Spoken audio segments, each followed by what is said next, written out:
Chapter 494 Inner Core Formation. Chapter 494 Inner Core Formation. At the back mountain from Ethereal's main peak, the old immortal crane felt something and jolted awake from her meditation cultivation. More than 10 days ago, Ethereal Peak experienced a calamity and suffered immense losses. Up till now, many cultivators were still healing and had not recovered completely. Even though the old immortal crane was in cultivation, she was paying attention to any activity within the sect keenly. Right now, she was in the Dharma characteristic realm, and her strength had grown immensely. Her essence spirit's cultivation had also deepened as well. When released, her spirit consciousness could travel thousands of kilometers away, and every single slight activity would be noticed by her. She sensed the strange situation on Su Zimo's side a long time ago. What a strong aura! He's about to break through! Although the old immortal crane was at the back mountain, her spirit consciousness engulfed Su Zimo's cave abode and saw everything clearly. As time passed by, the shock in the old immortal crane's eyes deepened. Even a pure-blooded ferocious beast doesn't have such a strong demonic technique within its lineage memories. She murmured to herself sternly. This lad truly has too many secrets on him. Even with her experience, she could not see through all the secrets. There were things that she could not comprehend even at her cultivation realm. How could a human cultivate a technique meant for demons? In the primordial era where the thousands of races reigned, an apocalyptic battle broke out and countless races were destroyed, going extinct. The races that remained formed a massive group that became known as the demons to the later generations. Therefore, there were many different types of demons, and birds, beasts, flora, fishes, and even insects were considered as part of it. A massive bear that was as big as a mountain could be considered as a demon. However, the same could be said for an ant as tiny as a speck of dust, or even a blade of grass in the forest. There were many legends in the cultivation world of grasses and wood obtaining spirits, and gaining the Tao. The myriad of varieties meant that every single demon had a different body structure, and it was even more different when compared to humans.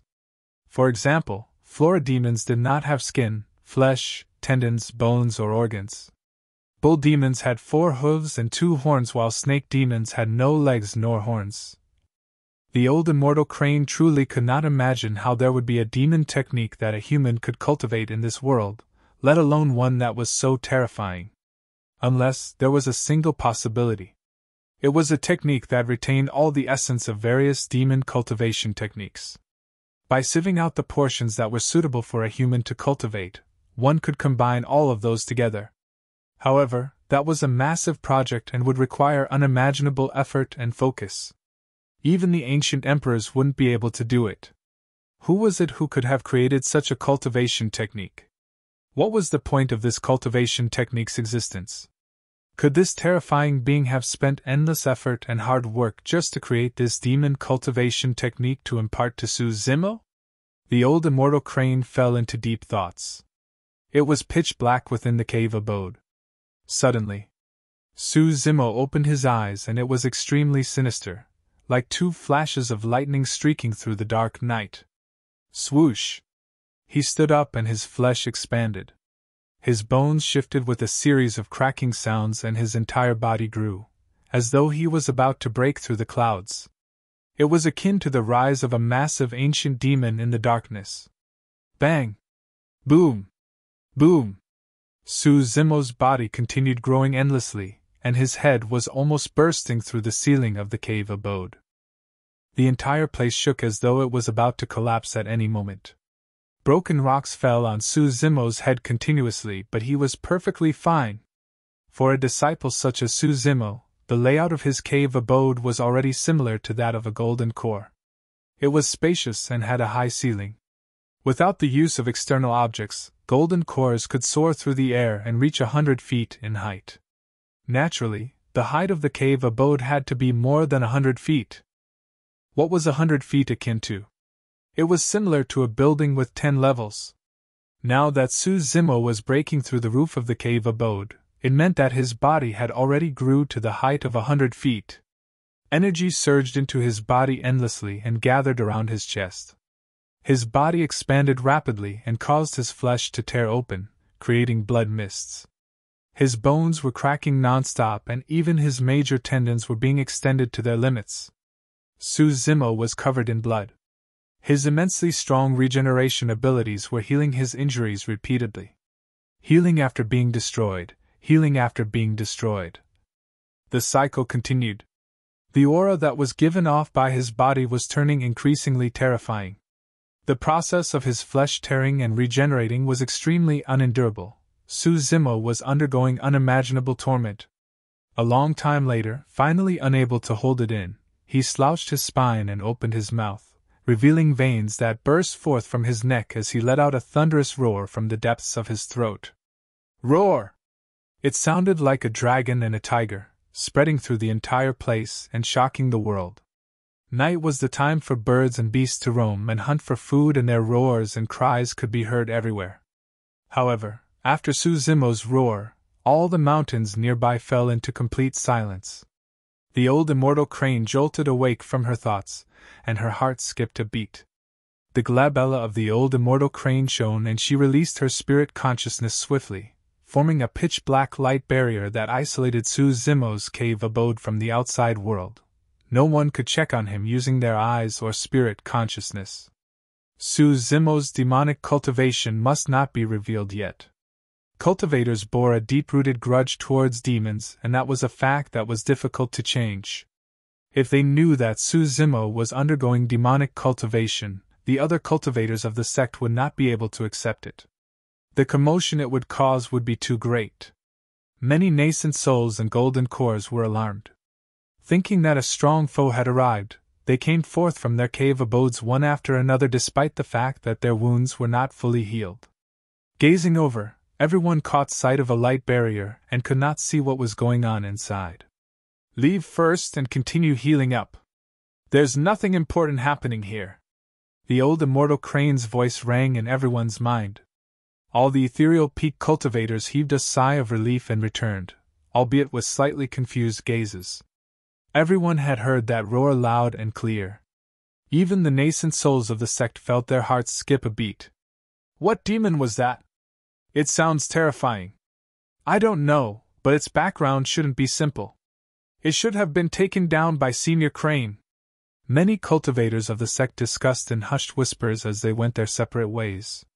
They could not see that the cave abode that was within the pitch-black light barrier had already collapsed. In the rumbling dust, a towering figure more than 100 feet tall stood. Unknowingly, Su Zimo's clothes had already been torn apart, revealing defined bronze muscles that shone with a metallic luster. Blood vessels surfaced on his body one after another, as the green veins lined the entire place in a terrifying sight, as though snakes were crawling everywhere. This was a body that could be described as perfect. A series of terrifying phantoms surrounded that body, exuding ancient auras.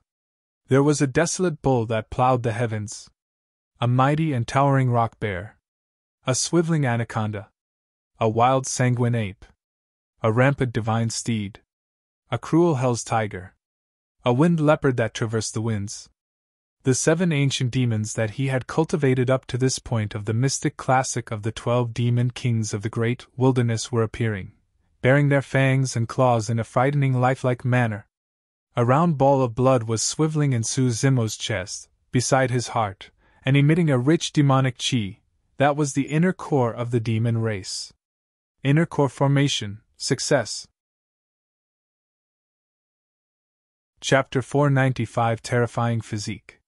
Chapter 495 Terrifying Physique. Sensing the 7 ancient demons that were revolving around him, Su Zimo gained a semblance of realization. There were already 7 demon kings up till this point of his cultivation. In other words, 5 more had yet to appear. The limits of his cultivation of the mystic classic of the 12 demon kings of the great wilderness should be when all 12 demon kings appeared. Su Zimo did not know who were the other 5 demon kings. In the mystic classic that Daiyu left him, the Ian spirit section was a mystery. Given his current cultivation realm, he could not understand it at all.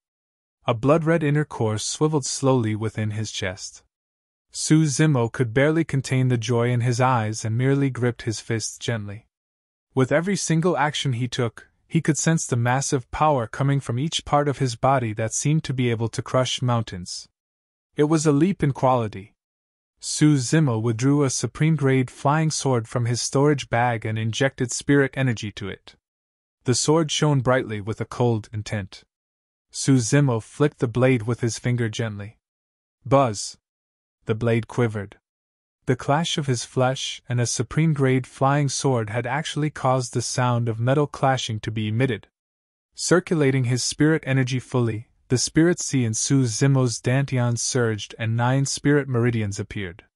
He took a deep breath of air, and with a blazing gaze struck the supreme-grade flying sword heavily against his arm. Clang! The flying sword was repelled. His arm was completely fine. Although Su Zimo had not managed to cultivate a golden core in his immortality cultivation yet, he was at the legendary Extreme Foundation Establishment realm. At full power, his strength was comparable to an early-stage golden core. Right now, the sword did not even leave a single mark on his arm. Even the old immortal crane was shocked when she saw that. The most resilient parts of a demon's body were mostly their fangs and claws. If a supreme-grade flying sword couldn't even penetrate Su Zimo's flesh, a perfect spirit weapon might not be able to hurt his bones as well. If that was the case, it was even less likely that his organs could be injured. The old immortal crane was certain that Su Zimo's body was even stronger than pure-blooded ferocious beasts at Golden Core Realm. That was because she was a pure-blooded ferocious bird herself. Su Zimo had just formed his inner core and yet, he was already in possession of such a terrifying physique. If he were to continue cultivating and arrive at the limits of core formation, the old immortal crane did not dare to imagine. Piak! Right then, a crisp sound rang out from Su Zimo's cave abode. The old immortal crane's pupils constricted and her heart skipped a beat. Su Zimo was holding on to the dim shards of a broken sword with both palms. The supreme-grade flying sword from earlier on was snapped by his bare hands. This? The old immortal crane was a little stunned and her eyes widened while her mouth opened. She suddenly recalled the little mysterious pitch-black beast of unknown origins that Su Zimo had brought back 4 years ago. As she thought about the terrifying fangs and claws of that little mysterious beast, she could not help but lament. This lad's physique is probably comparable to Night Spirit by now. Until now, she did not know of Night Spirit's origins. Both of them are monsters! The old immortal crane could not help but add another remark mentally. Compared to Su Zimo and Night Spirit, her bloodline as a pure-blooded ferocious bird was akin to the bloodline of a domestic fowl. In the cave abode. Looking at the broken sword in his palms, Su Zimo thought about that fateful night when Daiyu imparted to him the mystic classic of the 12 demon kings of the great wilderness, and could not help but go into a daze.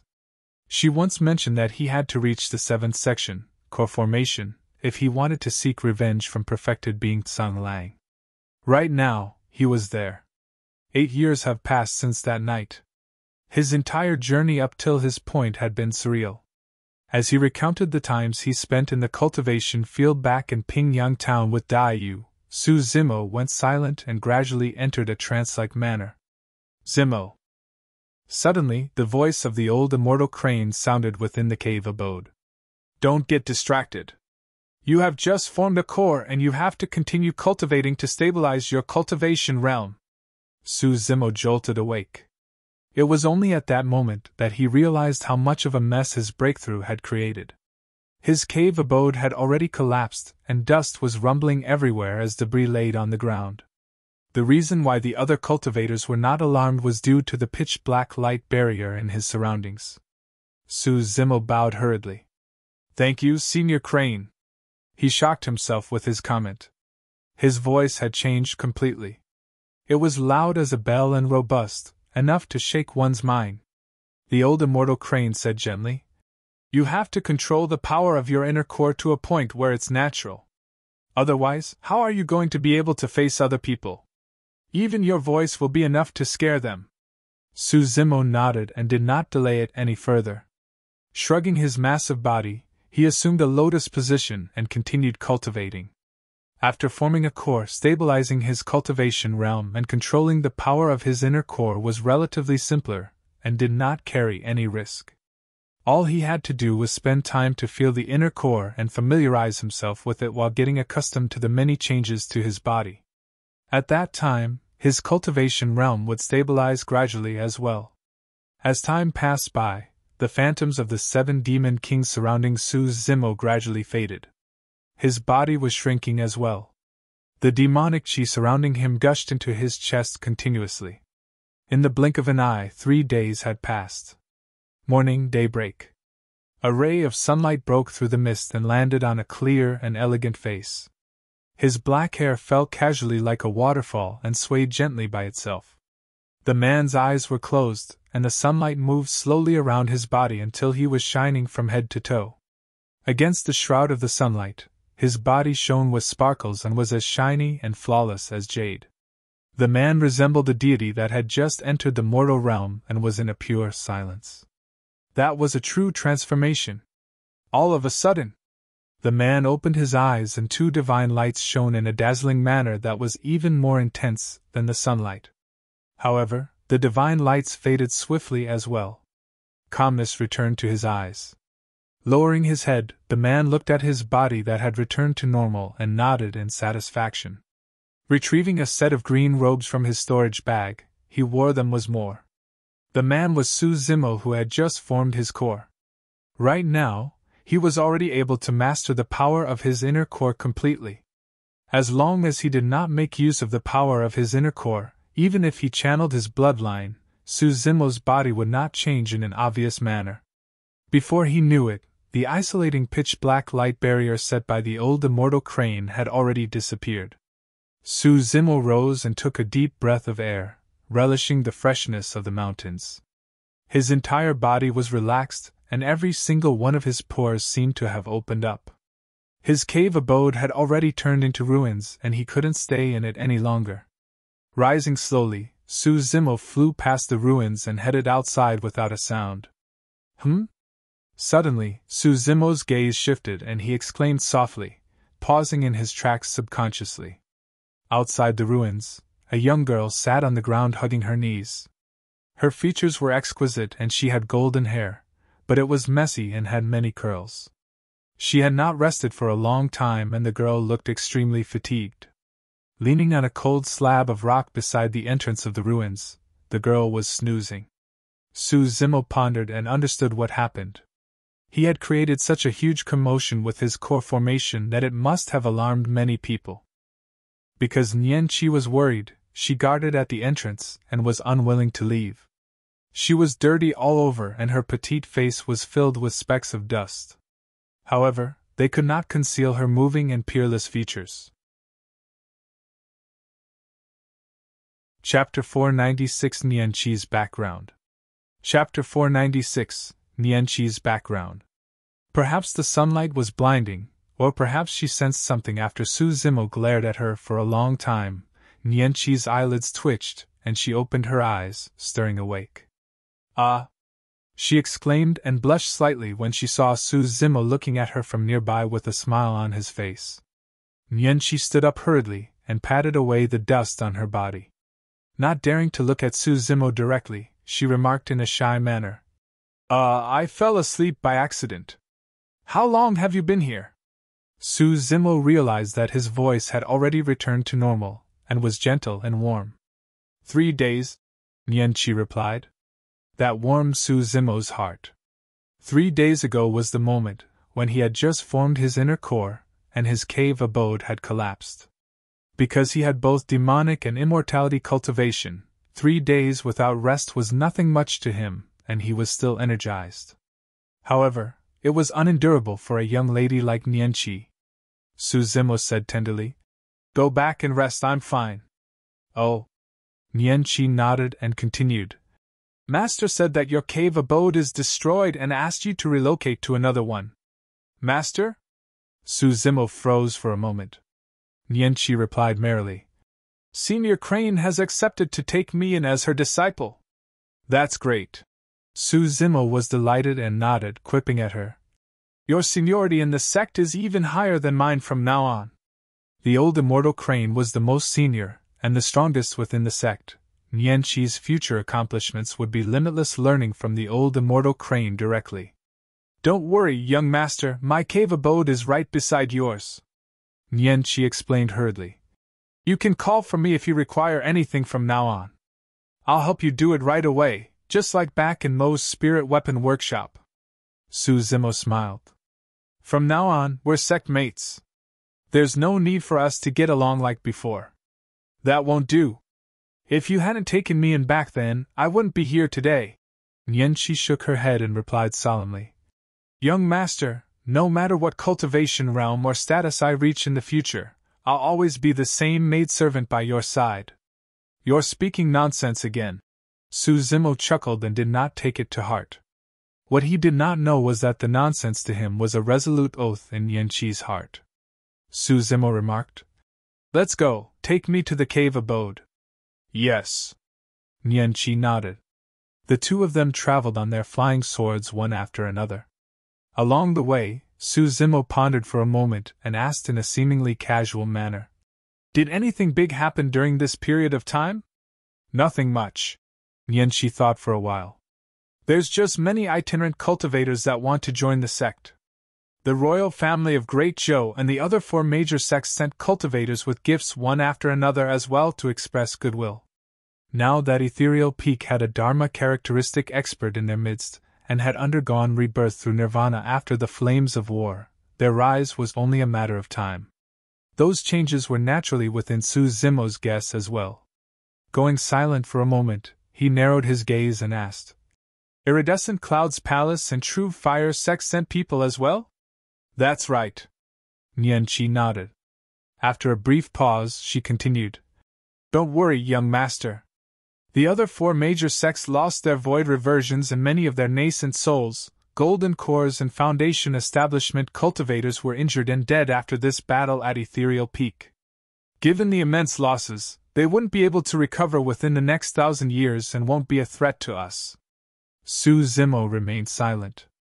Although the other 4 major sects had already showed signs of submission, the life and death feud between him and perfected being Tsang Lang was irreconcilable. Perfected being Tsang Lang must have realized that his chances would get slimmer the longer time passed. Su Zimo was at extreme foundation establishment realm. However, what was perfected being Tsang Lang's potential? How could he possibly compete with the growth of someone at extreme foundation establishment? Before long, the two of them arrived before 2 cave abodes. Nian Qi chuckled. We're here. Mine is the right one and yours is on the left, young master. All right, go and have a rest. All right, call for me if you need anything, young master. Nian Qi did not reject him because she was truly too tired and left that remark before heading into her cave abode. Right. Suddenly, Su Zimo called Nian Qi back and hesitated for a moment before asking, How much do you remember about your childhood? Ah? A hint of panic flickered through the depths of Nian Qi's eyes. Lowering her head, she stuttered, I can't remember. I've been wandering around the capital of Great Zhou the entire time until I met you, young master. Su Zimo looked at Nian Qi deeply without pursuing it further. It's nothing much, I was merely asking. Go on then. Nodding, Nian Qi did not dare to look at Su Zimo and ran along a path towards the cave abode behind her. Su Zimo gazed at Nian Qi's back view with deep thoughts. Actually, Nian Qi's background has always been mysterious. Back in Mo's spirit weapon workshop, Su Zimo already knew that. It wasn't just because of Nian Qi's innate divine strength and shocking cultivation speed, there was something else. Back then, when they first met and Su Zimo handed Nian Qi some food, Night Spirit who was in his embrace had actually closed in and sniffed Nian Qi from head to toe. There were not many things that could interest Night Spirit. The Dragon Egg in the Dragon Bone Valley was one of them. Of course, that alone was not enough to suspect that there was anything wrong with Nian Qi's background. The most important thing was that from the moment Su Zimo met Nian Qi, the latter was already around 15 years old.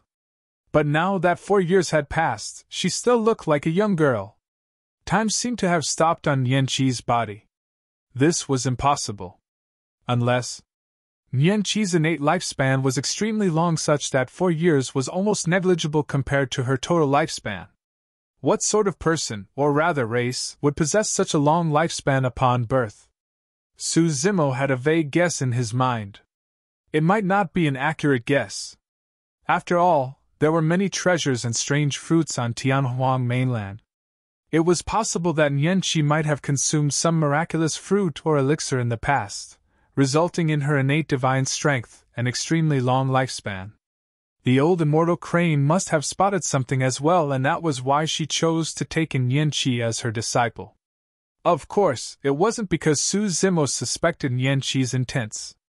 Although Nian Qi hid her background intentionally, she was a simple and kind girl and harbored no evil intentions towards him or Ethereal Peak. Who didn't have their own secrets? Su Zimo had his own as well. He would definitely not tell anybody about his demonic cultivation casually. Taking a deep breath of air, Su Zimo set the matter aside temporarily. He took a walk around and relaxed himself before returning to his new cave abode. He was prepared to continue to form his golden core. Although he had already cultivated an inner core and his strength had increased exponentially, he did not dare to activate the power of the inner core and kill his enemies in his demon form recklessly. He could only be considered as a true golden core if he entered the golden core realm through his immortality cultivation. Furthermore, Su Zimo was excited to see the type of golden core phenomenon he would create. Chapter 497 Trap to Kill. Chapter 497 Trap to Kill. Iridescent Clouds Palace, Ash Parasol Mountain. An old man in scarlet robes flew through the air without relying on any external objects, descending slowly in front of a cave abode on the middle of a mountain. The sect badge on his waist indicated that he was from True Fire Sect. This was Sima Ji, a golden core of True Fire Sect. A towering ancient tree stood in front of the cave abode with a stone table beneath it. A man in azure blue robes sat solemnly on a stone stool, his long, narrow eyes shimmering coldly. "Brother Tsung Lang, why have you called for me so urgently?" Sima Ji asked the moment he landed. The azure-robed man was perfected being Tsung Lang of Iridescent Clouds Palace. Perfected being Tsung Lang had a calm expression and took a sip of tea unhurriedly, only speaking after he put down the teacup. "Brother Sima, you don't even know that you're at death's door?" "Ah?" Sima Ji was startled. However, he composed himself in the blink of an eye and shook his head, laughing. "Tsung Lang, what kind of joke is this? That Su Zimo is at Extreme Foundation establishment. Given his vengeful nature, do you think he's going to let us off once he enters Golden Core Realm?" Perfected being Tsung Lang snorted coldly. Sima Ji's expression darkened and he kept quiet for a brief moment. "To be honest, I did think about this after the fight at Ethereal Peak. However, our sect has already sent people to reconcile with Ethereal Peak, so there's nothing I can do about it either. I can't possibly head over to Ethereal Peak single-handedly, right? What's the difference between committing suicide if I did that?" After pausing for a moment, Sima Ji continued. "Furthermore, Sima Ji is at Extreme Foundation establishment. Whoever lays a hand on him will have to suffer the wrath of Ethereal Peak. Others might have their considerations, but you and I, we're different." Perfected being Tsung Lang said with a deep voice. "The situation is extremely clear right now. It's either Su Zimo or the both of us who dies. We only have a shot at this, and we have to be quick about it. Otherwise, there will be a lot more things to account for once that lad makes a breakthrough to Golden Core Realm." Sima Ji's gaze shimmered and he took in a deep breath of air after a moment. "Brother Tsung Lang, what do you think we should do then?" "There's no hurry. I've already invited 3 helpers and they should be arriving soon." Perfected being Tsung Lang gestured for Sima Ji to take a seat and calm down. Not long after, 3 golden cores arrived through the air. In the middle was a skinny middle-aged man with thin lips and a cold expression. On the left was a golden core holding a long cloth. His face was plump and he was all smiles. The one on the right was dressed in a martial arts outfit and looked sturdy with muscles bulging like rocks. There was a ferocious aura coming from him. Perfected being Tsung Lang welcomed them. Pointing to the golden core with a long cloth on the left, perfected being Tsang Lang introduced. This is the most famous formation master of the Tianhuang mainland north region, perfected being Tan Hao. This is fellow Taoist Gao Hu. He's at late stage golden core and specializes in body tempering. The martial arts man nodded towards Sima Ji. Finally, perfected being Tsang Lang looked towards the skinny man in the middle and smiled. This is the renowned fellow Taoist Lian Heng of the North region. At perfected golden core, he entered the intermediate ancient battlefield 80 years ago and contested for the unusual phenomenon ranking. Sima Shi's heart skipped a beat. Within the territory of Great Zhou, there were no sects or factions that had the capabilities to break through the barrier of the intermediate ancient battlefield and send cultivators in. Sima Ji and the others did not have a chance to witness the unusual phenomenon ranking, let alone compete for a spot on it with other cultivators. Liang Heng waved it off and pretended to be humble. It's nothing much. After all, I did not manage to obtain a spot on it. The unusual phenomenon ranking isn't something that can be compared with us. The fact that you're even qualified to compete for a spot on it proves your strength, fellow Taoist. Sima Ji praised hurriedly. Perfected being Tsang Lang said with a smile as well. Fellow Taoist Lian Heng missed leaving his name on the unusual phenomenon ranking by just a little 80 years ago. For the next unusual phenomenon ranking, you'll definitely be able to rank within the top 10. Yes. Lian Heng nodded, pleased with their flattery. He did not have much ties with perfected being Tsang Lang. The reason he came this time round was mainly because he heard that Su Zimo had a connate spirit weapon. If he could obtain that connate spirit weapon, he would definitely be able to obtain a spot on the unusual phenomenon ranking the next time he entered the ancient battlefield. Of course, it was a fool's dream to want to obtain a top 10 spot. The top 10 of the unusual phenomenon ranking were one more terrifying than the other. Sima Ji asked. Right now, Su Zimo should be in seclusion within Ethereal Peak and would most likely not appear before he formed the core. Do we have any way of luring him out? I've got a female disciple called Shenmingqi. She was childhood sweethearts with that kid, perfected being Tsang Lang declared confidently with narrowed eyes. If he hears that her life is in danger, he'll definitely come forth. Sima Ji's eyes lit up and he nodded in agreement. The formation master at the side, Tan Hao, pondered for a moment before saying with a smile. I've got 3 questions. First, you said that they were childhood sweethearts. Would he come forth just for someone that's about to die? Definitely. Perfected being Tsang Lang's tone was confident. All right, second question. Tan Hao continued. We can't set the location at Iridescent Cloud's palace. Otherwise, that lad might not take the bait. Of course, I've already taken that into account and planned things. Perfected being Tsang Lang asserted. Tan Hao nodded before adding. The third question is that even if he takes the bait, how do we kill him down? The fight at Ethereal Peak, had quite an impact in the cultivation world. I heard that this Su Zimo lad is at Extreme Foundation Establishment Realm and has the capabilities to kill golden cores beyond his level. With the 5 of us golden cores attacking together, do we have to fear a single Foundation Establishment cultivator? Gao Hu asked darkly. Tan Hao remarked. It's not about fear, I'm worried about accidents. If he manages to escape, we won't get a second chance. His death is certain with me around, Lian Heng declared coldly. Everyone, please listen to me, perfected being Tsang Lang said with a dark tone. This kid is at Extreme Foundation Establishment Realm, and has many trump cards up his sleeves. He possesses a pair of spirit wings and even has an extremely terrifying secret skill that can go against my golden core phenomenon. Lian Heng, Gao Hu and Tan Hao's expressions changed slightly upon hearing that. The rumors were real. A secret skill released by a Foundation Establishment cultivator could truly go against the golden core phenomenon. Even though perfected being Tsang Lang's golden core phenomenon was not considered to be strong, it was still a shocking fact. Even a lion uses its full might to chase down a rabbit. Since I chose to make a move, I won't underestimate my opponent, even if the kid is only a Foundation Establishment cultivator. Perfected being Tsang Lang said darkly, Fellow Taoist Tan Hao, you have to set up your array formations beforehand to ensure that this lad doesn't escape. No problem, Tan Hao replied with a smile. With me setting up the formations personally, even golden cores won't be able to escape. Perfected being Tsang Lang narrowed his eyes and said coldly, Everyone, take a look at what I've truly prepared for this kid. With that said, he withdrew a jade bottle from his storage bag. There was a scarlet flower that resembled an orchid in the middle of it, giving off a faint fragrance. The other few golden cores swept their gazes across and their expressions changed as they retreated one after another. Spirit Lock Flower!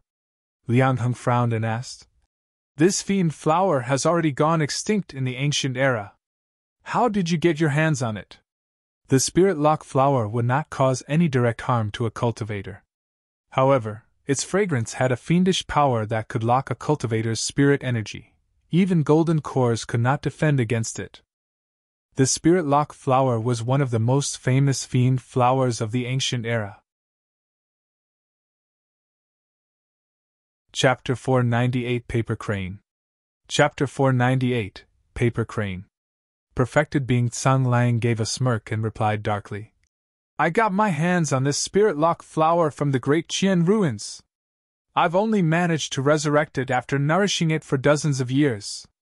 At the mention of Great Qian ruins, the expressions of the other 4 golden cores changed and they took deep breaths in silence with wary looks in their eyes.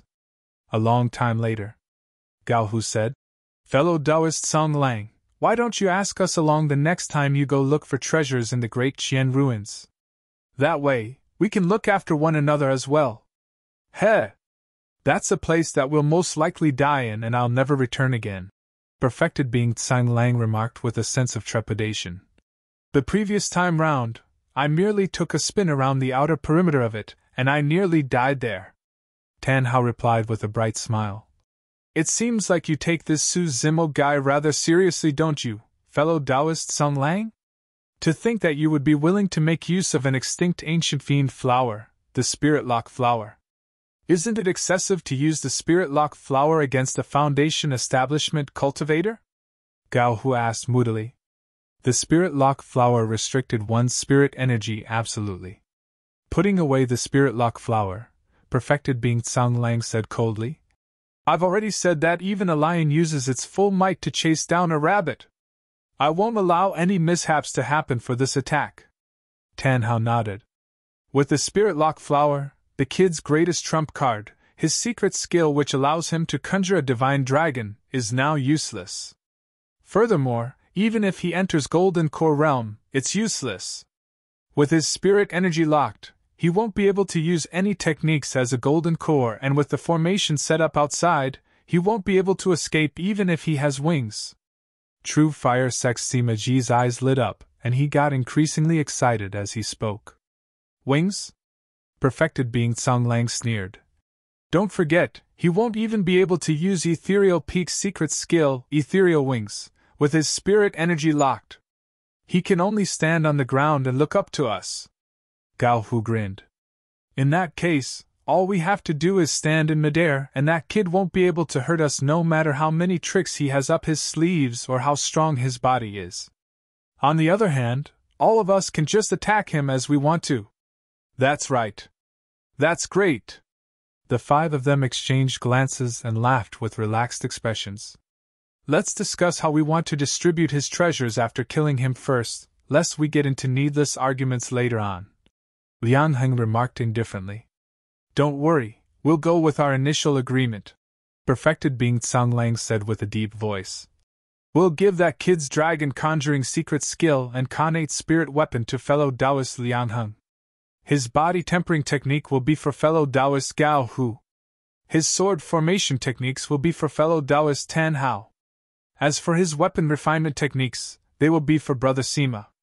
Lastly, we'll divide the remaining spirit stones, elixirs and spirit weapons he has equally among the 5 of us. That's good. Liang Heng and the other 4 nodded delightfully. Gao Hu was a body-tempered warrior to begin with, and the thing that attracted him the most was Su Zimo's body-tempering technique. Everyone got what they wanted. Just as everyone was about to leave, Sima Ji frowned and asked, I heard that this female disciple of yours disobeyed your orders previously and did not partake in the battle against Ethereal Peak. Are you sure she's going to help us this time round to go against her ex-lover? Since they're childhood sweethearts, he will definitely be familiar with her handwriting. If you forge something out, there will definitely be flaws. Tan Hao was calm. Humph! Perfected being Tsung Lang harumphed coldly with a glum expression. She won't get to decide this time round. Sima Ji and the others felt their hearts skip a beat. From the murderous look on perfected being Tsung Lang's face, it seems like he was going to sacrifice his disciple in order to kill Su Zimo. That traitor will cause trouble for me sooner or later if I continue to keep her by my side. Perfected being Tsung Lang narrowed his thin eyes and declared frostily. Coincidentally, she's about to form her core fufu. It isn't that easy for anyone to enter Golden Core realm, and of course, it couldn't be any more natural if an accident happened during the process of it. A month later. Ethereal Peak. Su Zimo was in a lotus position in his cave abode. His palms rested on both his knees and faced up while his eyes were in a seemingly closed state as he breathed steadily.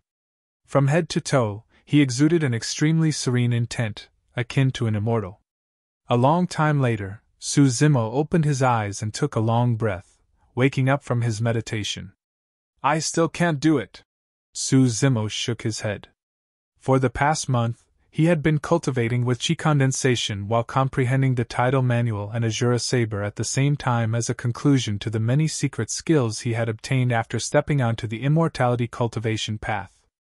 Although he had to form cores for both his demonic and immortality cultivation, they were starkly different. The demonic Tao required him to subdue his monkey mind and prancing horse intent while condensing demonic Qi repeatedly.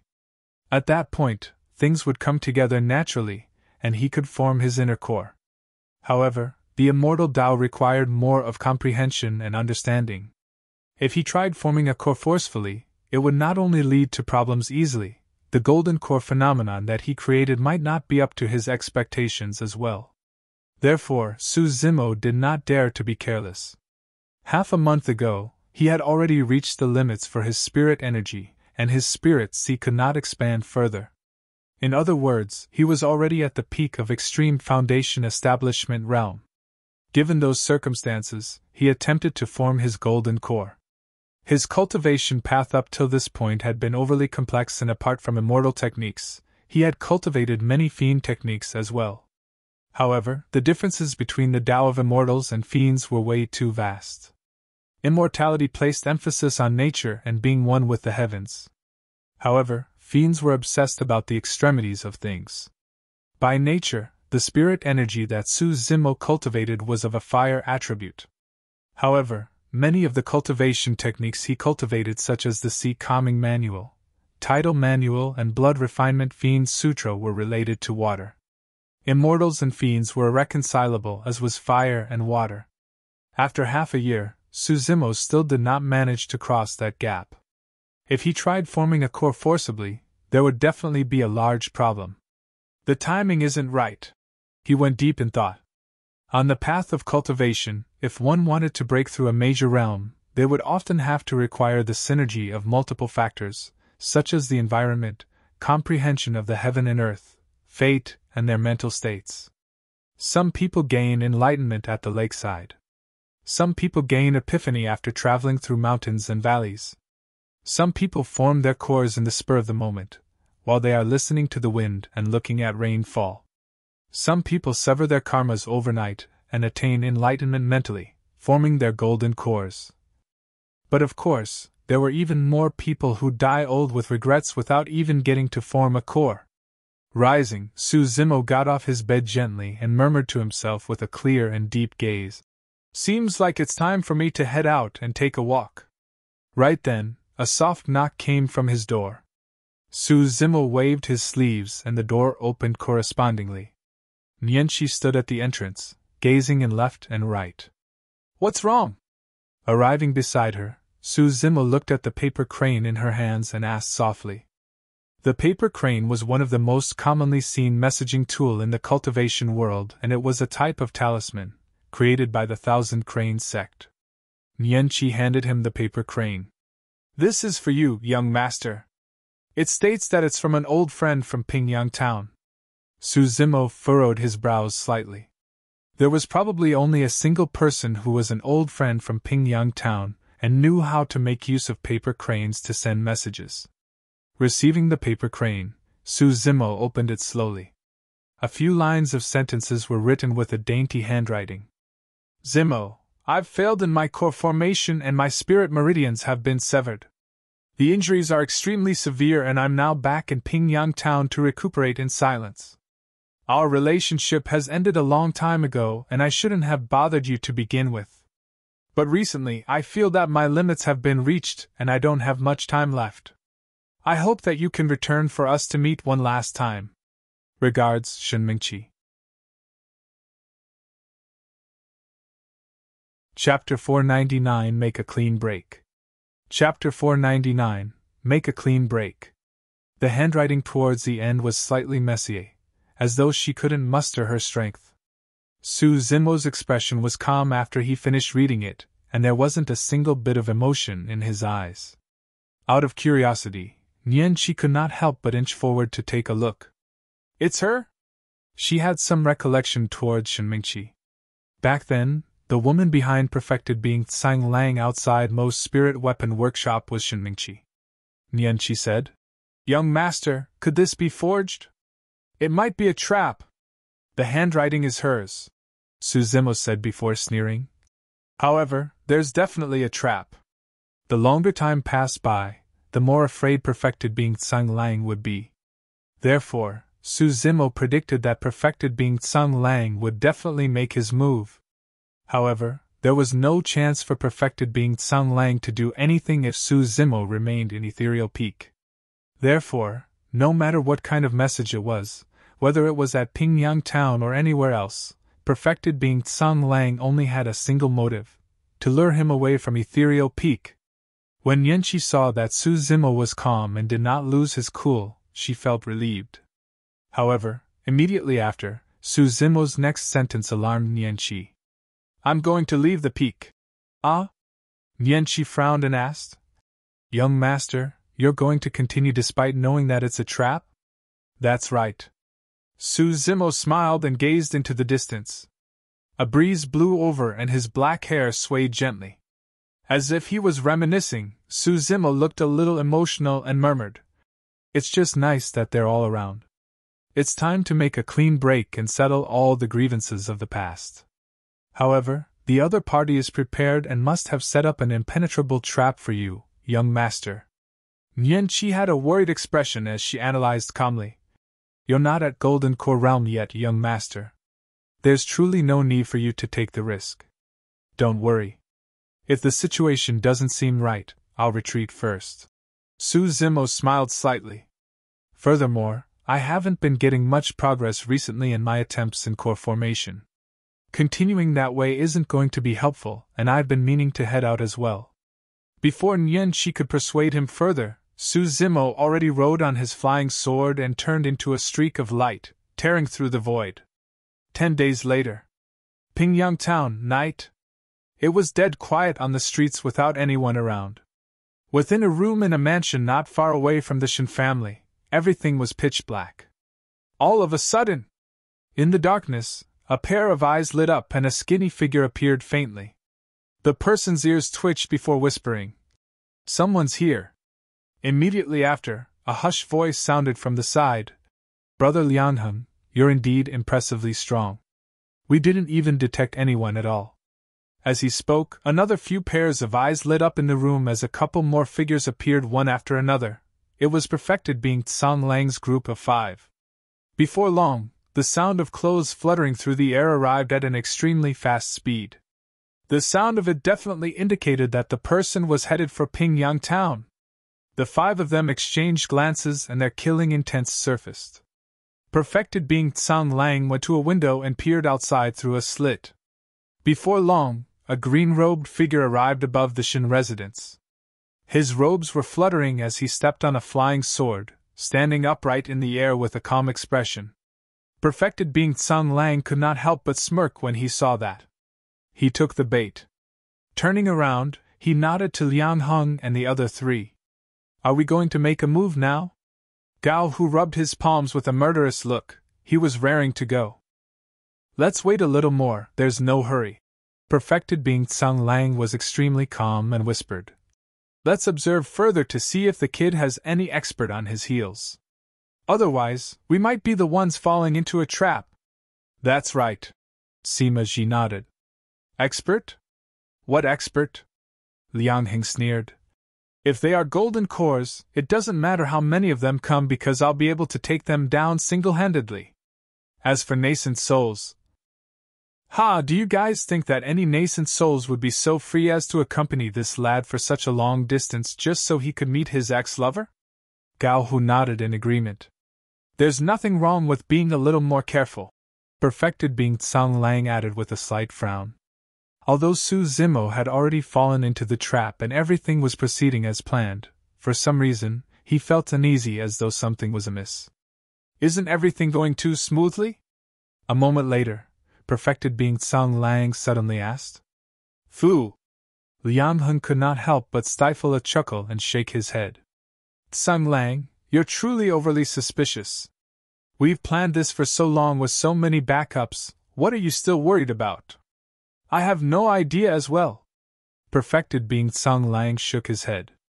He could not help but recall the scene 8 years ago back in Pingyang town when Su Zimo provoked him through words intentionally, and survived because of that. As he recounted, he thought about how Su Zimo played him like a fiddle in front of Mo's spirit weapon workshop and humiliated him completely. This kid is so difficult to deal with. How is he falling for this so easily? Perfected being Tsang Lang was still worried. With a cold expression, Tan Hao asked with a hushed voice. When you saw him earlier on, what was his cultivation realm? Foundation establishment realm. Perfected being Tsang Lang was the first to freeze after replying. The other four could not help but laugh as well. Perhaps I'm overthinking it. Perfected being Tsang Lang chuckled. Since he's at Foundation Establishment Realm, there's truly nothing to worry about. Even without everything we've prepared, if the 5 of us rush up, it'll be nothing much for us to take down a Foundation Establishment cultivator. Gao Hu grinned. The sky above the Shen family. Su Zimo stood upright on his sword with ridicule in his eyes. Before he attained greater mastery of his orifice-clearing section, he had already reached the state where he could hear everything. Now that he had formed his inner core, his hearing was even more terrifying. If Su Zimo wanted to, he could even listen to the sounds of ants crawling underground and mosquitoes buzzing within 1,000 feet loud and clear, let alone the whispers of perfected being Tsang Lang and the others. Initially, Su Zimo had the intention of rushing over to kill perfected being Tsang Lang and the other 4 instantly. However, his gaze soon shifted towards the courtyard of the Shen family beneath him and his eyes turned slightly cloudy. It was cold and quiet in the Shen family and of the 4 rooms around the courtyard. Only 2 were occupied. The person in the room to the south had a racing heartbeat, panting in a seemingly nervous manner. It was a man who had never cultivated before. If he was not wrong, that should be Shannan. In the room to the west, there was an intense twilight aura and the person within it had a weak and faint breathing. This person should not have long to live. Twitching his nose, Su Zimo caught a whiff of medicinal fragrance. The person in the room was severely injured and was beyond cure. How could this be? Su Zimo furrowed his brows slightly. To him, since the handwriting on the paper crane was authentic, it meant that Shen Mingqi was in cahoots with perfected being Tsang Lang and everything that was written was all a ruse just to lure him here. If that was the case, why was Shen Mingqi truly on the brink of death? In that instant, 2 possibilities flashed through Su Zimo's mind. First, Shen Mingqi wanted to trick him here despite her impending death so that she could drag him down with her. Second, she was just an abandoned chess piece. Su Zimo had a conflicted expression and sighed gently internally. At that moment, he already had an answer in mind. Chapter 500 The Tricks of Fate. Chapter 500 The Tricks of Fate. Putting away his flying sword, Su Zimo descended slowly and silently into the courtyard. He headed forward and pushed the door open. Instantly, he was welcomed with a suffocating medicinal smell. Within it was a hint of a woman's fragrance, and a faint flowery scent. Frowning, Su Zimo strode inside. A woman laid down on the bed silently with her eyes shut. Her face and lips were pale, and she was covered in a large blanket, breathing weakly. Arriving before the bed, Su Zimo looked at the woman quietly without any joy nor sadness internally. The woman was reeking with the aura of death. Her pulse was weak and her organs were starting to fail. Even an immortal wouldn't be able to save her at this point. 8 years. Who would have thought that the impressive young girl selected by an immortal 8 years ago would end up in such a state? This was how fate loved to play tricks. Probably sensing something, Shinmingchi's eyelids twitched, and she opened her eyes slowly. The pair of brilliant and moving eyes from Su Zimo's memories were now empty and lifeless with a cloudy shade. Her gaze was seemingly dazed, as though she could not adapt to the environment. Arriving at Su Zimo's face, her stare lingered for a long time before her eyes gradually widened, shimmering with a glint of light. Shinmingchi looked slightly more spirited as well. "You've come!" Her lips twitched as she revealed a smile. However, she did not have much strength left, and even her voice was as soft as a mosquito. "What happened?" After remaining silent for a long time, Su Zimo finally asked with a calm tone. "I was in too much of a hurry to try and form my core." "Sigh, there's no way it would be so easy to form a core." Shinmingchi chuckled bitterly. "My foundation wasn't stable and I lost control of my spirit energy, causing my meridians to sever.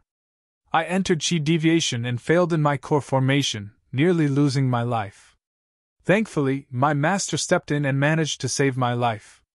At the mention of the word master, Shinmingchi glanced at Su Zimo. When she saw that the latter was expressionless and wasn't bothered by it, she continued. "Since I knew that I didn't have much time left, I wanted to return to Pingyang town and return to my roots. Because he dotes on me, Master even sent me back personally." Su Zimo remained silent, but a hint of pity could be seen within his eyes. He wasn't pitying Shinmingchi for her fate, but her ignorance. Even up till now, she had not realized that she was sacrificed and abandoned by perfected being Tsang Lang. Shinmingchi murmured, "I know that I owe you too much. The fact that you're willing to come see me and listen to me is enough for me to leave without regrets." Su Zimo surveyed the room and finally, his gaze lingered on a scarlet flower that was on the wooden table beside the bed, frowning. "This flower." He narrowed his eyes, seemingly pondering about something. All of a sudden, a cold voice sounded from the void outside the door. "Activate!" The moment the voice ended, a bedazzling light shone outside, bright as day. It was the light of formation patterns. Su Zimo was a sword formation master to begin with. Even without heading out to take a look, he could sense the aura of a massive formation being activated. Shinmingchi had a stunned expression, not understanding what was going on. The next moment, the entire room was ripped apart by a tremendous power, causing dust and gravel to fly everywhere. "Ha ha!" An arrogant laughter rang in the courtyard, reverberating endlessly. When she heard that laughter, Shinmingchi asked in disbelief with a shocked expression, "Master?" Su Zimo turned around, completely unaffected. After the dust settled, 5 golden cores could be seen in a line in the skies above the courtyard, bearing sharp gazes and murderous intent. Iridescent clouds palaces perfected being Tsang Lang was among them. "Master, you guys!" Shinmingchi's lips quivered and the shock in her eyes vanished gradually. She did not continue speaking. She was no fool and had already understood when she saw that lineup. Glaring at Shinmingchi, perfected being Tsang Lang remarked coldly, "Traitor, if I didn't need you to lure this bastard here, I would have killed you personally a long time ago." "Why? Why?" Shinmingchi struggled to sit up and trembled, looking at perfected being Tsang Lang and asking with a quivering voice, Was it because I didn't accompany you in the fight against Ethereal Peak? It's because your death is the only thing that can bring Su Zimo here." Perfected being Tsang Lang's expression was frosty. "Additionally, today, I'll let you understand how you die as well. As a 5 Meridian Foundation establishment cultivator, You had a high chance of succeeding in your core formation. Yet you failed. At that point, Shinmingqi's mouth opened slightly as she shook her head repeatedly, as though she could tell that something terrifying was coming. Smiling sinisterly, perfected being Tsang Lang said, "Do you remember the elixir I gave you before you entered seclusion? Indeed, that elixir does help in circulating spirit energy and aiding one in core formation. However, I've added some extra ingredients into that elixir." Ha! Shinmingqi spat out a mouthful of blood and her face was frighteningly pale. Her face was veiled with an aura of death and she looked even more frail. "I've noticed long ago that you haven't given up on this bastard," perfected being Tsang Lang continued. "Indeed, you're a good disciple of mine and didn't let me down. After I sent you back, you could not wait to send a paper crane message to Ethereal Peak. Everything was as I had predicted. I've given you a chance but you didn't cherish it. Stupid lass, the only thing awaiting you if you go against me is death. Since I can take you onto the path of immortality cultivation, I can naturally destroy you as well. 8 years. Did our 8 years of relationship as master and disciple mean nothing?" Shinmingqi's voice was shaking and her eyes were brimming with tears. "Fufu." Perfected being Tsang Lang stifled a laugh. "Good disciple, let me give you one last truth as your master. There's no such thing as a relationship in the cultivation world. In my eyes, you're nothing but a chess piece." Steaming tears rolled down as she sobbed silently. By now, Shinmingqi could no longer feel the pain coming from her body. All she felt was a gutting wrench of her heart, as though she was about to faint as her limbs went cold. Every single sentence from perfected being Tsang Lang struck her already injured body relentlessly like arrows. Shifting his gaze, perfected being Tsang Lang looked at Su Zimo and asked with a slight frown, "Su Zimo, you don't seem to be surprised?" Sima Ji stroked his beard and laughed smugly. "You don't have to fake your composure. I'm sure you must be frightened to death by now, right? Do you think that the 5 of you along with this lousy array formation is enough to scare me?" Su Zimo smiled as well. In the ancient battlefield, he was in a much deadlier situation going against the paragons of the immortal, Buddhist, and fiend sects alongside their sealers. "Rubbish! He truly doesn't know his limits!" Lianheng, Gao Hu and the others yelled, exuding their might as golden cores to suppress Su Zimo endlessly. "Su Zimo, I'm even using an ancient fiend flower just to set this trap and kill you!" Perfected being Tsang Lang said coldly. "I'm sure you've already realized by now that your spirit energy has been locked. Your death today is certain." Chapter 501 All of you will have to die. Chapter 501 All of you will have to die. Actually, not long after he entered Shinmingqi's room, Su Zimo had already realized that his spirit energy was being restricted and he could not circulate it. However, it was already too late for him to leave by then. The power of the spirit lock flower was domineering indeed. At Extreme Foundation Establishment Realm, Su Zimo's spirit energy was rich, and the structure of his spirit sea was far superior compared to other Foundation Establishment cultivators as well. With a single thought, the seas would howl and there would even be massive waves created within his dantian. But now, there was a mysterious fog shrouding his spirit sea.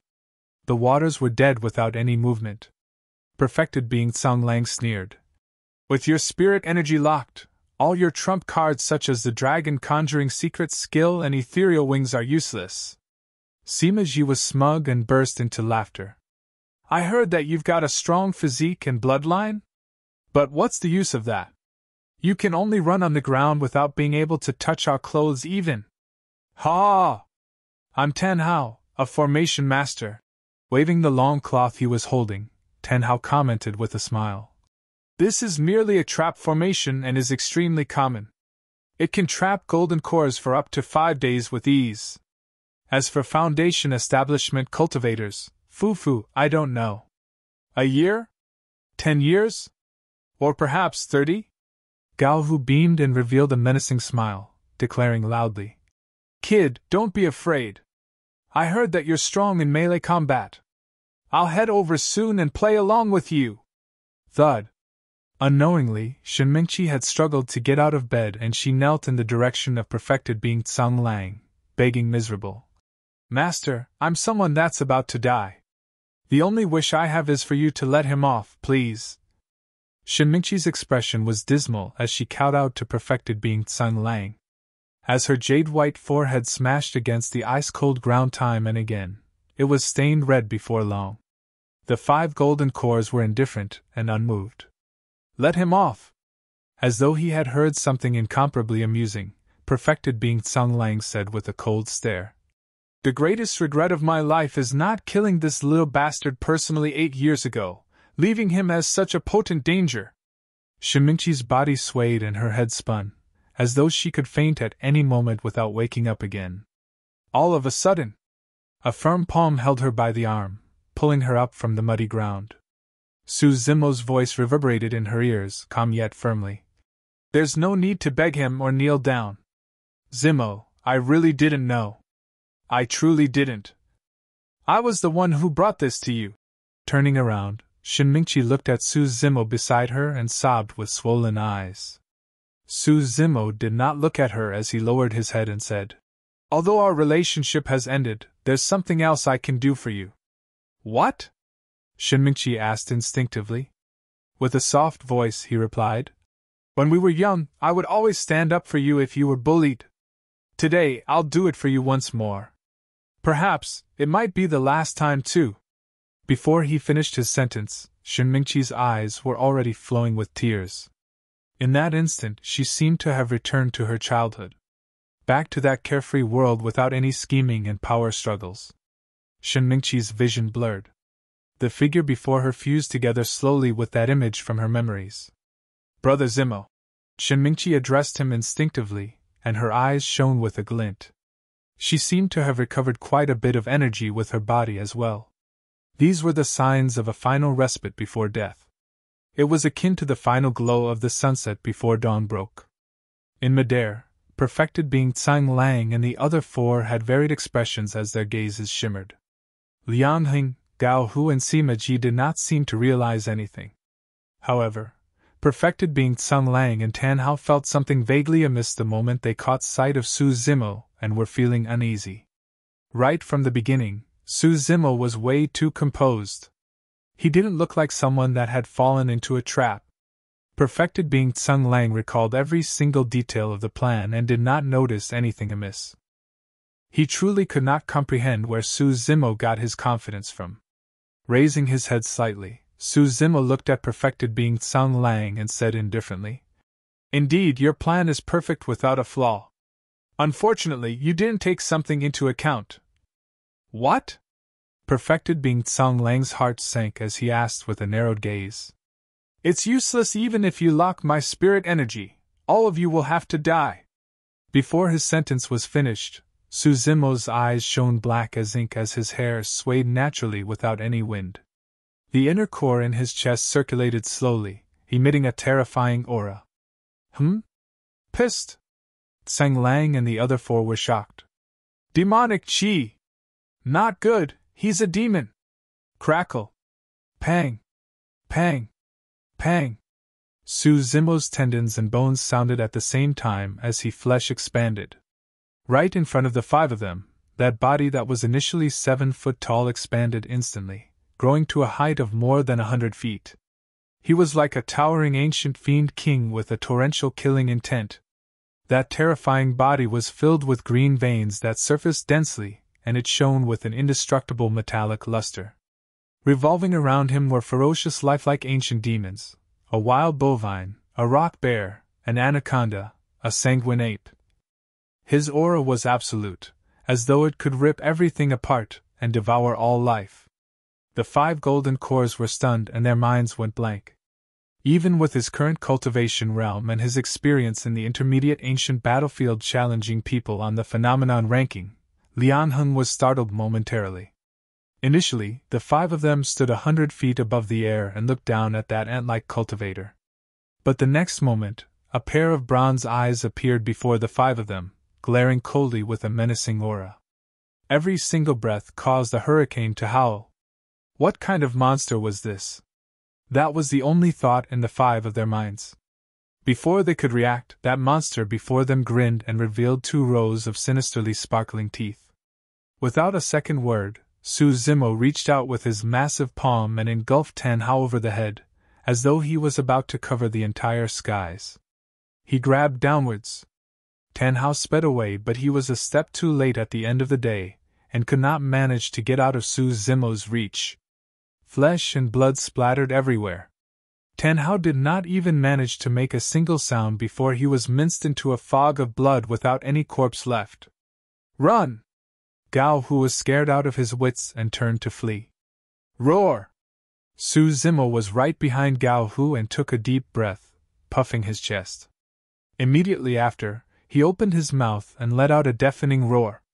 The 7 ancient demon kings that surrounded Su Zimo opened their mouths as well, roaring into the skies with a terrifying might that threatened to shake the mountains and quake the earth. Ah! Caught within it, Gao Hu yelled tragically and his figure swayed. Fresh blood started flowing down from his ears, eyes, nose, and mouth.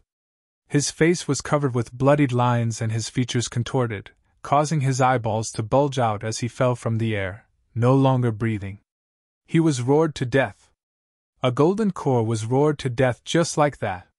That single roar contained the terrifying power of an inner core. Furthermore, Su Zimo was not the only one roaring.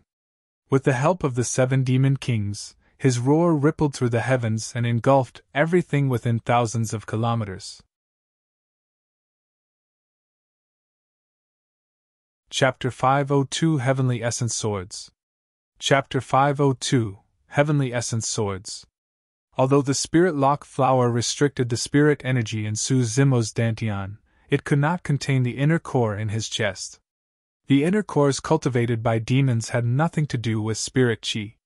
Their cores were formed after they cultivated their bodies, refined their bones and tendons, swapped their blood and their marrow, tempered their organs and cleared their orifices. In the blink of an eye, 2 golden cores were dead. Against Su Zimo in his demon form, the 2 of them were defenseless, and could not even survive through a single breath. Perfected being Tsang Lang and the other 2 were panicked as they turned to flee. However, their expressions changed when they arrived at the borders of the formation. Suddenly, the 3 of them realized something.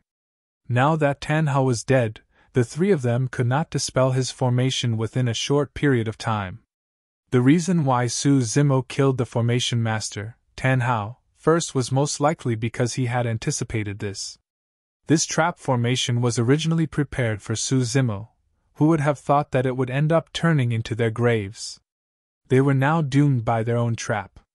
Before Sima Ji could turn around, Su Zimo's engulfing palm had already arrived. Bang! Boom! Boom! Rumbling thunder resembling the galloping of horses sounded as the massive aura caused the void to tremble.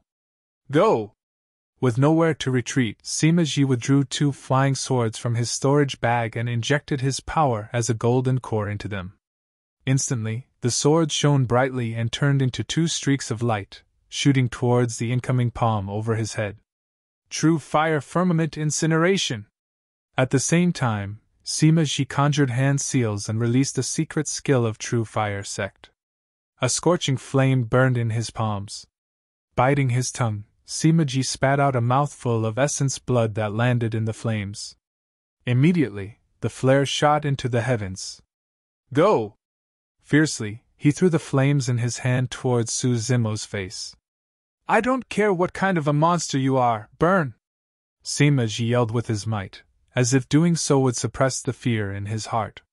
Su Zimo's expression was as cold as ever. Against his demon form body, Sima Ji's superior grade flying sword posed no threat at all. Crack! Crack! Crack! Raising his arm, Su Zimo grabbed both incoming flying swords and gripped his fist tightly before letting go. The 2 superior grade flying swords shattered and fell to the ground as useless shards. Sima Ji and the other 2 were horrified when they saw that. What sort of a body was that? Even a superior grade spirit weapon couldn't hurt him. Su Zimo did not dodge nor avoid when he saw the flames approaching. Opening his mouth, he blew out a massive air current. Swoosh! Accompanied by a howling wind, his scarlet demonic chi was mystifying and surged over. The flames extinguished immediately. A secret skill from True Fire sect was extinguished by a single breath of demonic chi from Su Zimo. Die! Roaring, Su Zimo's voice was deafening like a bell. Bang!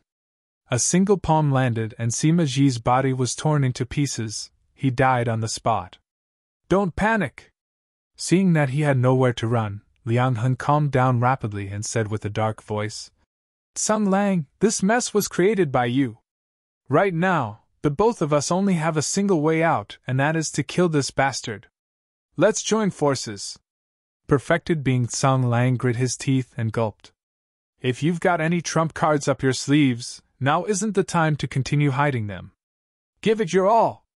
A look of conviction flashed through Liang Heng's eyes as he swiped his storage bag and withdrew a shiny silver metal chain. Go! Hollering, Liang Heng threw the silver metal chain at Su Zimo's head. Circling down, it restricted Su Zimo's body and tightened repeatedly. His scarlet demonic chi seemed to be suppressed by the bindings of the silver metal chain and faded gradually. The phantoms of the 7 ancient demon kings surrounding Su Zimo flickered for a moment as well, showing signs of dissipating. Perfected being Tsang Lang was delighted upon seeing that, and could not help but praise. Amazing methods, brother Liang Heng! Liang Heng heaved a sigh of relief and declared proudly as well. This was a treasure I obtained in the intermediate ancient battlefield 80 years ago. Although it's just a supreme-grade spirit weapon, it's an imitation of the ancient emperor weapon, the demon-binding lock, and is especially effective against demons.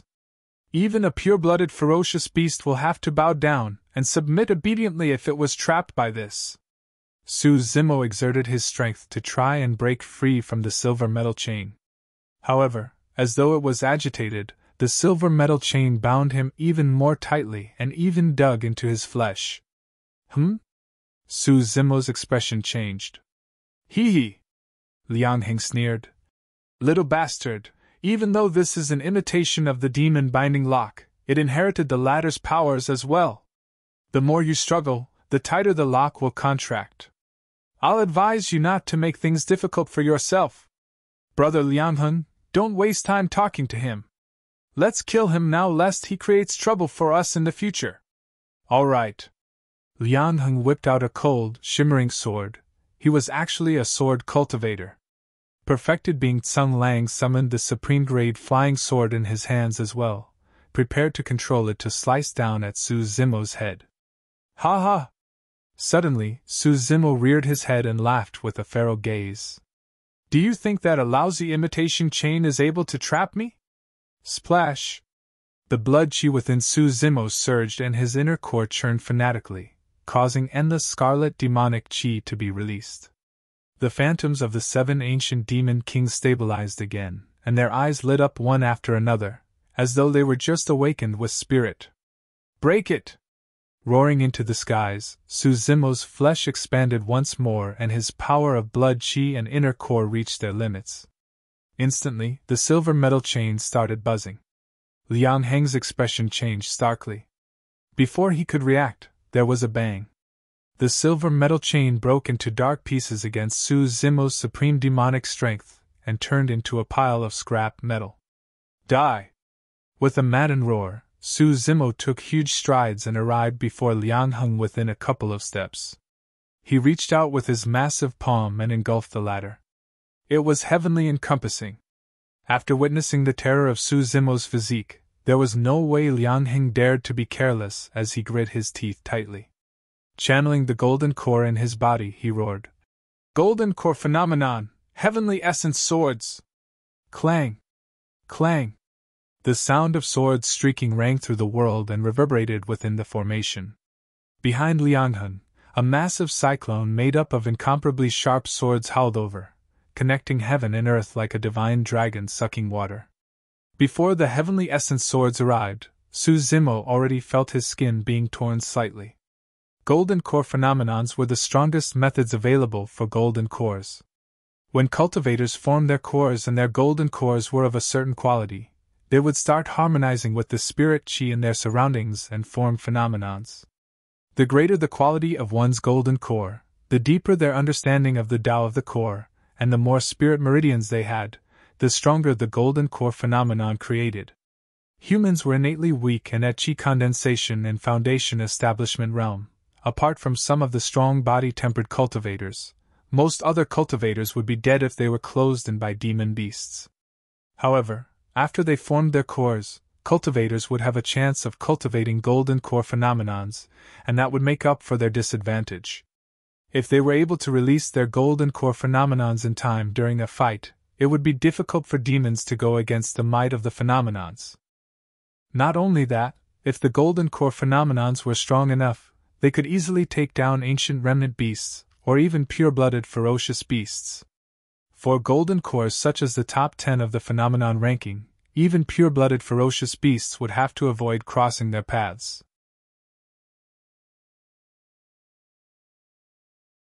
Chapter 503 Snapped Wings.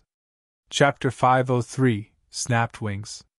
Lian Heng's golden core phenomenon, Heavenly Essence Swords, was clearly much stronger than any other golden core phenomenons that Su Zimo had encountered.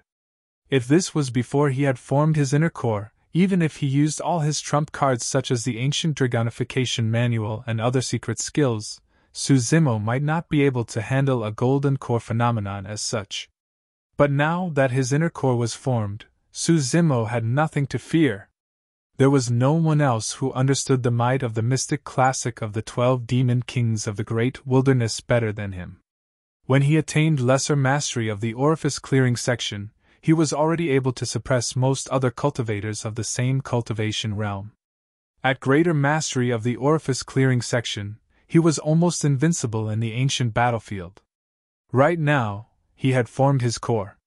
Su Zimo believed that although he had only just created his inner core, given the transformations he experienced from the mystic classic of the 12 demon kings of the great wilderness, he was certain that he could kill most of the golden cores. Clang! Clang! The cyclone created by the Heavenly Essence Swords was already hurtling towards Su Zimo's direction. The demonic glint in Su Zimo's eyes pierced into the cyclone like two streaks of lightning. Boom! Without avoiding or retreating, he roared from the depths of his throat and extended both hands, receiving the incoming sword cyclone with his bare hands. Poof! Poof! Poof! Wounds appeared on Su Zimo's palms and arms as the sword cyclone injured him, causing fresh blood to flow. However, after he bled, Su Zimo turned more excited instead as he grabbed the sword cyclone before him with both arms, as though he wanted to grab this long divine dragon and suppress it. You must have a death wish! Lian Heng laughed sinisterly and controlled with his will. The Heavenly Essence Swords intensified and the cyclone expanded, engulfing Su Zimo entirely. Mince him! Lian Heng grit his teeth with an excited expression. I'm going to tear you into pieces! Normally speaking, any living being that was dragged into the Heavenly Essence Sword cyclone would be cut into pieces. However, it was a pity that Su Zimo was his opponent. This was someone that was even more terrifying than pure-blooded ferocious beasts. If one could focus their gaze and look into the heavy sword cyclone, they would discover that although there were many wounds on Su Zimo, none of them were deep. Some of them were merely faint marks. More importantly, even those injuries that were bleeding were recovering at a speed visible to the naked eye. It was as though the wounds were recovering the moment he was injured. Liang Heng's golden core phenomenon did not manage to hurt Su Zimo at his core. On the contrary, against the scarlet demonic chi, the Heavenly Essence Sword's cyclone spin rate was turning slower. Every single sword had their strength reduced after they were tainted by the demonic chi. Before long, Liang Heng's smile gradually froze, as though he was realizing something. Boom! There was a deafening sound. The Heavenly Essence Sword scattered. Su Zimo broke free. Initially, he was still covered with wounds. However, all it took was a few dozens of breaths and those wounds healed completely without a scar. This? Lian Heng and perfected being Tsung Lang felt their hairs stand on end as their pupils constricted. Is that all you've got? Su Zimo sneered and strode forward. Swinging his arm, his massive fist pummeled down from the heavens like a gigantic mountain. A shadow enveloped the place. Although golden core phenomenons were powerful, there was no way someone could activate them twice within a short period of time. Liang Hong did not have time to hesitate as he saw Su Zimo's incoming fist. Hurriedly, he withdrew a gigantic shield from his storage bag and it floated above his head. Thereafter, he crushed a few protection talismans immediately. Bang! Right after he did that, Liang Hong heard a deafening sound. His shield was repelled. Creak! Creak! Creak! Against Su Zimo's fist, his protection talismans were akin to paper and shattered. It's over, this is where I die. Liang Hong closed his eyes and thought to himself. The next moment, he felt an immense pain surge through his entire body as his tendons and bones were torn apart. With his organs smashed, he fell to the ground, already dead. In the blink of an eye, perfected being Tsang Lang was all alone. He knew that Su Zimo had intentionally left him for last. Perfected being Tsang Lang continued to soar into the skies, trying to get out of Su Zimo's attack range. Su Zimo's eyes were filled with mockery.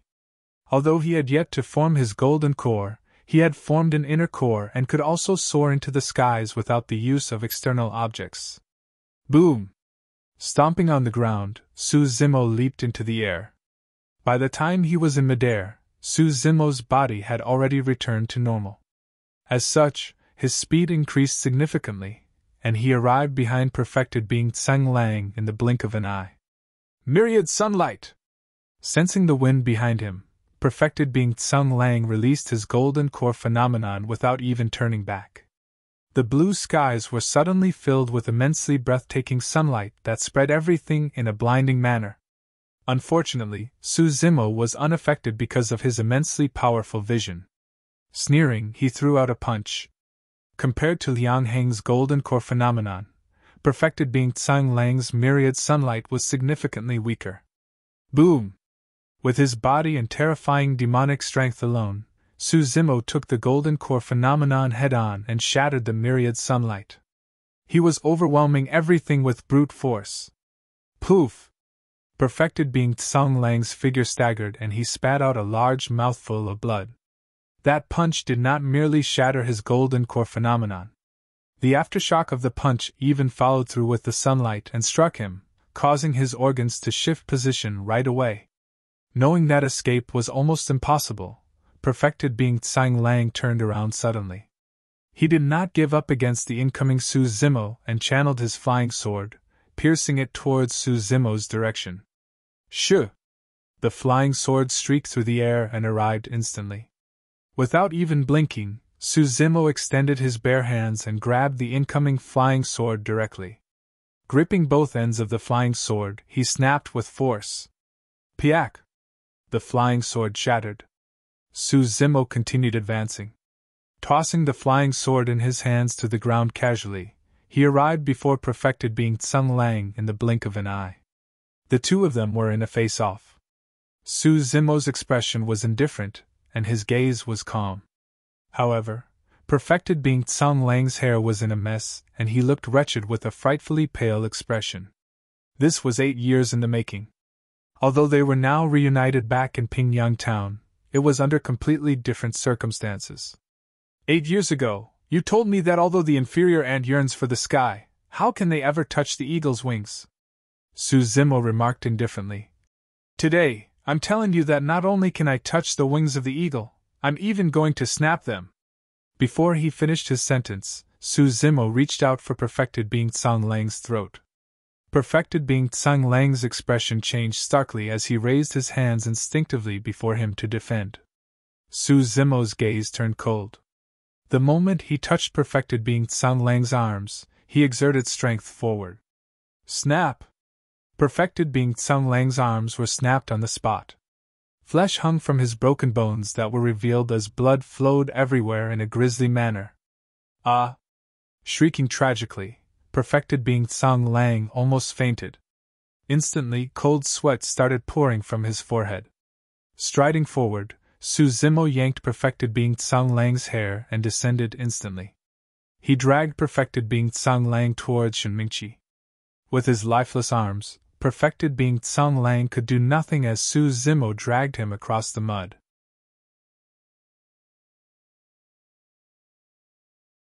Chapter 504 Life Payment. Chapter 504 Life Payment. The entire battle lasted for less than 100 breaths. Standing where she was, Shenmingqi looked at everything in a daze and her mouth was slightly agape, unable to close for the longest time. This was 8 years in the making. The young man who perfected being Tsang Lang regarded as an ant back in this town, the person whose life's honors were removed, had now grown to such a point. 8 years ago, that young man's dignity was trampled by perfected being Tsang Lang, and he was bullied, even nearly killed by the latter. 8 years later, perfected being Tsang Lang was now being dragged by the young man of the past across the ground, defenseless like a dead dog. 8 years ago, when perfected being Tsang Lang descended, all the mortals of Pingyang town knelt down except for a single person who stood upright and proudly. Shenmingqi could clearly remember chasing after the young man that day, questioning him loudly. "Why aren't you killing? What does it matter if you kneel down for a while?" The young man replied, "It doesn't matter, but I am not willing to." 8 years later, that same unyielding young man yanked perfected being Tsang Lang down from the clouds and trampled the latter into the mud of the mortal world. Arriving before Shenmingqi, Su Zimo relented his grip and tossed perfected being Tsang Lang onto the ground. There was yet another yell as the latter convulsed with a pale expression. "Su Zimo, what are you trying to do?" Perfected being Tsang Lang's eyes were filled with fright. With a calm expression, Su Zimo looked at Shenmingqi and said, "Since he destroyed your core formation, I'll help you cripple his cultivation." "Don't!" When he heard that, perfected being Tsang Lang's hair stood on end and he shrieked. Su Zimo stomped down fiercely on perfected being Tsang Lang's abdomen. How terrifying was Su Zimo's physique! He had the strength to snap a supreme-grade spirit weapon directly. That single stomp was something that perfected being Tsang Lang's body could not endure. His abdomen was torn right through as grisly fresh blood gushed forth from that mess of flesh. However, that was only the wound on his physical body. Perfected being Tsang Lang's golden core was also smashed and more than 200 years of cultivation was lost in a single moment. Perfected being Tsang Lang coughed huge mouthfuls of blood with an ashen expression. With his golden core smashed, his cultivation was crippled and that was a feeling even more terrible than death. His appearance was turning old rapidly. Right now, perfected being Tsang Lang was more than 200 years ago. The reason why he looked like a middle-aged man was because he had formed his golden core, and his lifespan was extended. However, with the destruction of his golden core, his powers were gone as well and he could no longer withstand the power of time. Perfected being Tsang Lang's hair started turning white, and his skin lost its luster. This was the same for demons. After demons form cores, their lifetime's cultivations would be stored within their inner cores. With the inner cores, demons could take on human form and even speak in human tongues. However, if their inner cores were removed, they would lose their demonic powers and those that took on human form would revert to their original state, while losing the ability to speak in human tongues. Su Zimo was no longer looking at the groaning and dying perfected being Tsang Lang on the ground. He walked straight to the edge of the courtyard and squatted down to observe. Not long later, he stood up and continued walking around the perimeter of the formation. From time to time, he would stop and step down gently. When he left, there would be a footprint at where he stood, surrounded by web-like cracks. At the center of the footprints there was a spirit stone that was dim without light, crushed by Su Zimo. Shenmingqi understood what was happening. Su Zimo was dispelling the formation. With every single footstep, he was crushing a formation eye. The light surrounding the formation began to dim gradually. The formation that Tan Hao claimed to be able to trap golden cores for up to 5 days was destroyed in less than 15 minutes by Su Zimo. This was the second extreme foundation establishment cultivator in history.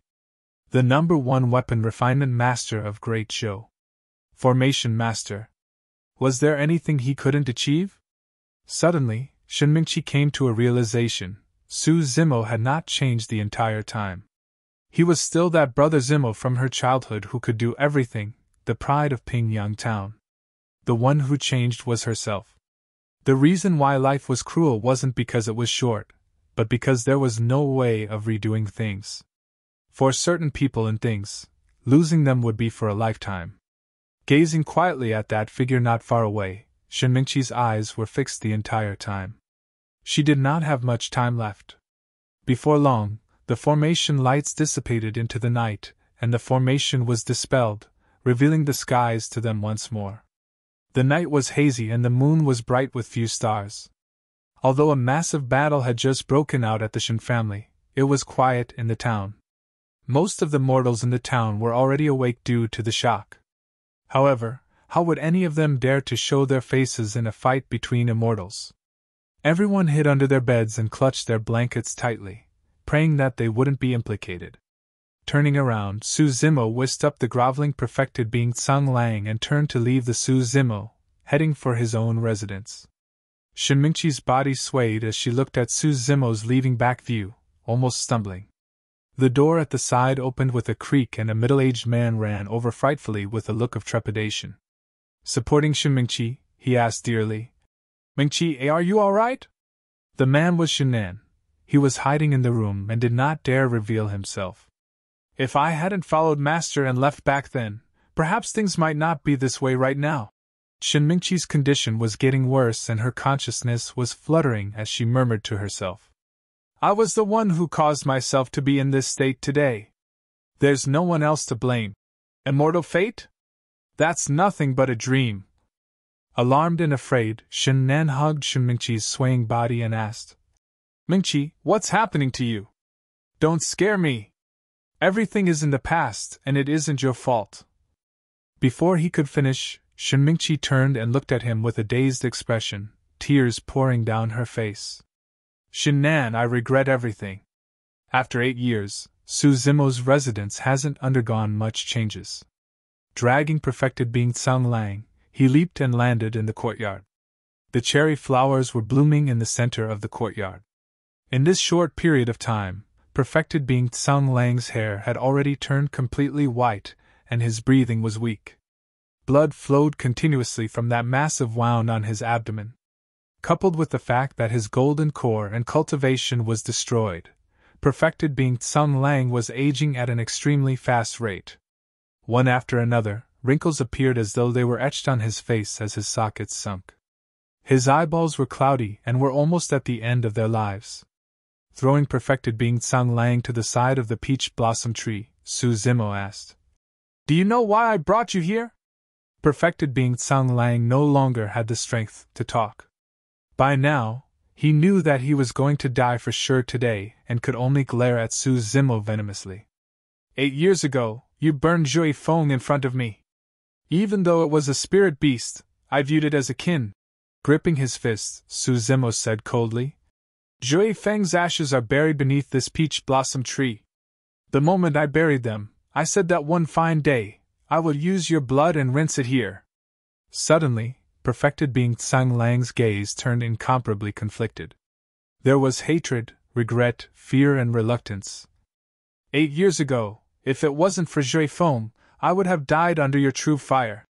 Su Zimo grabbed perfected being Tsang Lang's head and snarled word after word with a cold intent. "Tsang Lang, pay with your life!" Poof! Extending his fingernails, Su Zimo sliced across perfected being Tsang Lang's throat viciously. Fresh blood splashed out and sprayed at the foot of the peach blossom tree.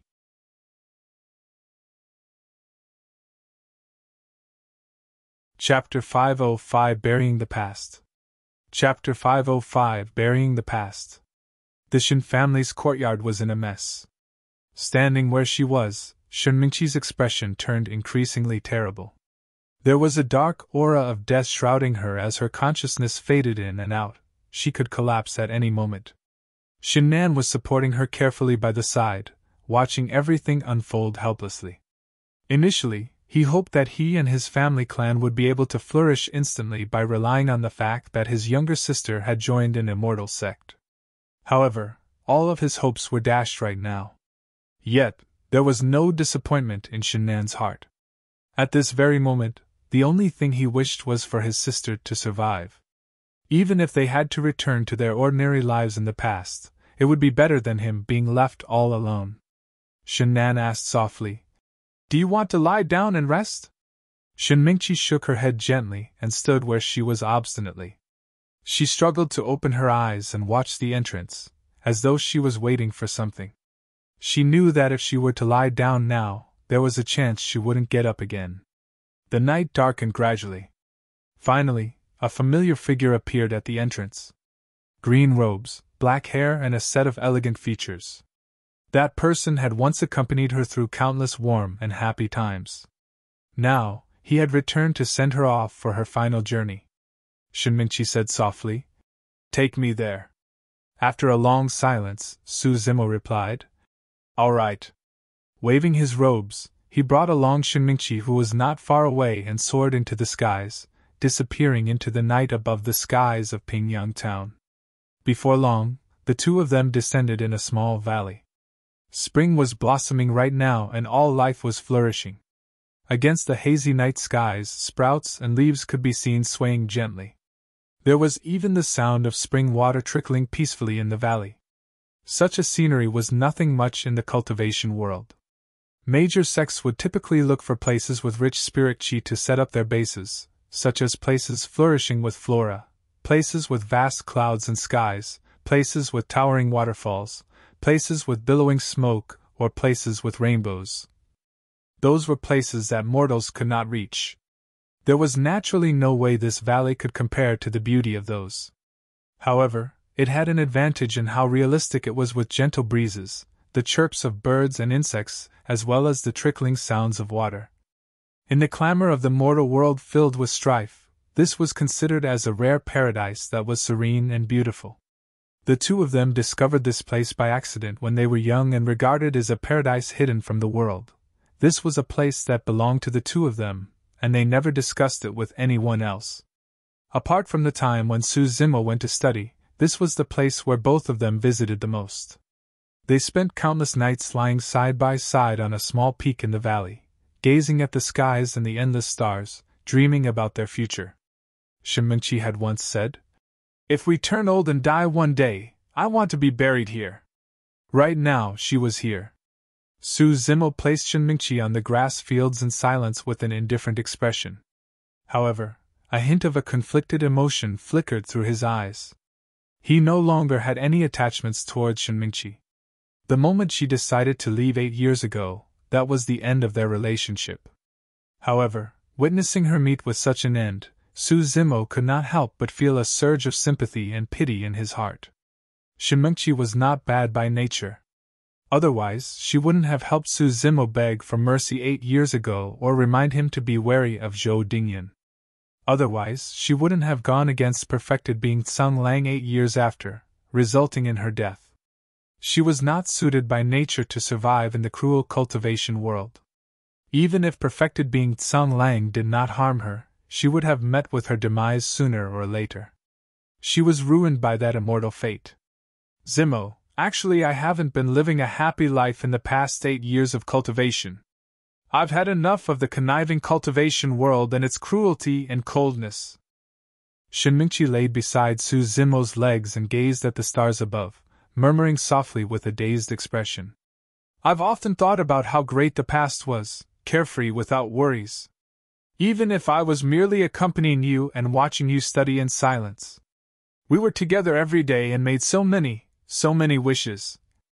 As she talked about the wishes, Shinmingchi smiled unknowingly and her eyes flickered with light. However, those lights dimmed before long. "But later on." Shinmingchi's voice got softer as she continued. Suzumo listened silently the entire time. As daybreak approached, the stars in the skies disappeared bit by bit. "Those stars are so beautiful. Unfortunately, I won't be able to see them again." Slowly, Shinmingchi closed her eyes. They never opened again. The power of the spirit lock flower was gone by now. Channeling spirit energy, he swept his sleeves. A human-shaped grave appeared on the ground, and although mud and dust flew everywhere, none of it touched Shinmingchi. Suzumo placed Shinmingchi into the grave. Just as he was about to fill the grave back with mud, he paused. His face was slightly lowered and his gaze was calm. He did not move at all, remaining silent. He stood there quietly. A long time later, a ray of sunlight purged away the remnant darkness of the night. Within the grave, Shinmingchi was like a young girl in a peaceful deep sleep. She seemed like she was one with the valley. Under the ray of sunlight, 2 streams of tears flowed down from the corners of the girl's eyes. The tears were clear and transparent, reflecting a figure in green robes. The tears fell along with the figure they reflected, buried together with this young girl in this valley for all eternity. Finally, Suzumo took a deep breath and waved his sleeves, burying the grave. He turned around. Not far away, Shinnan stood with tears streaming down his face, bearing a look of misery. From this day forth, he no longer had any kin in this world. Initially, Shinnan's heart was filled with fear towards Suzumo. At that moment, he had lost all sense of reasoning as he yelled at Suzumo. What did she do wrongly? What reason was there for her to reject the opportunity of an immortal ascension presented to her? Who could reject it? Why did things end up as such? Why? Shinnan bawled and screamed from the depths of his heart in a frenzied manner. At that moment, he even wished that Suzumo could kill him so that he wouldn't have to endure such misery anymore. Walking towards the outside of the valley, Suzumo paused for a brief moment when he passed by Shinnan and said softly, "She wasn't wrong. It was fate that was wrong." Shinnan froze for a moment before stumbling to sit down weakly. Suzumo left and disappeared before long. Upon returning to Pingyang town, Suzumo walked along the long street and looked at his familiar surroundings. Suddenly, a surge of emotions gushed through his heart. Everything began here.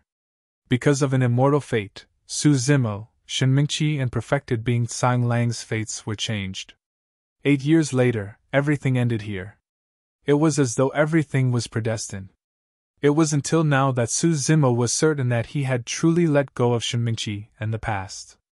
He had no resentment, hatred, sadness, or joy. The past between the both of them was buried within that valley. All the grievances of the past had been stuck in Suzumo's mind like a rock and settled down for 8 years. Now, everything was finally gone completely, crushed into dust. In a single night, he severed his fate from the past and ended his karma, attaining clarity in his mind. The spirit sea within his dantian surged and formed massive waves. Suzumo could sense that the opportunity for him to enter the Golden Core realm had arrived.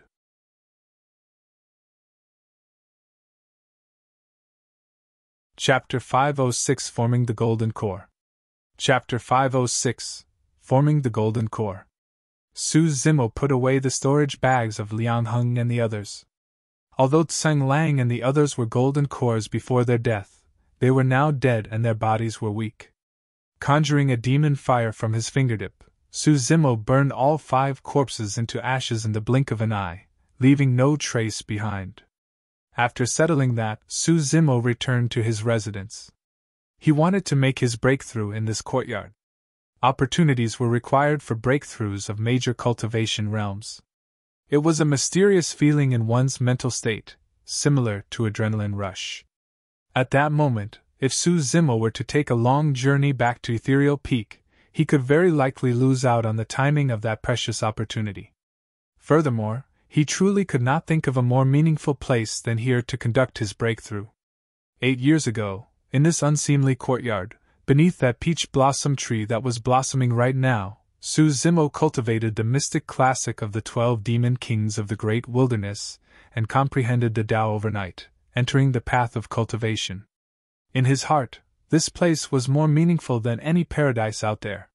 Forming a core was no small feat, and one must not be disturbed at all. Not daring to be careless, Suzumo started setting up a formation. Without resting at all, he set up multiple formations around his residence. Not only were there support formations, there were even illusion, trap and killing formations. One after another, the formations were interlinked. 3 days later, the formations were fully set up. "Activate!" Suzumo shouted softly and a bedazzling luminescence lit up around the vicinity of the residence, as countless mysterious formation patterns surfaced. An illusion formation was set up at the outermost perimeter. It created an illusory residence that seemed no different from before on the outside and would not attract any attention.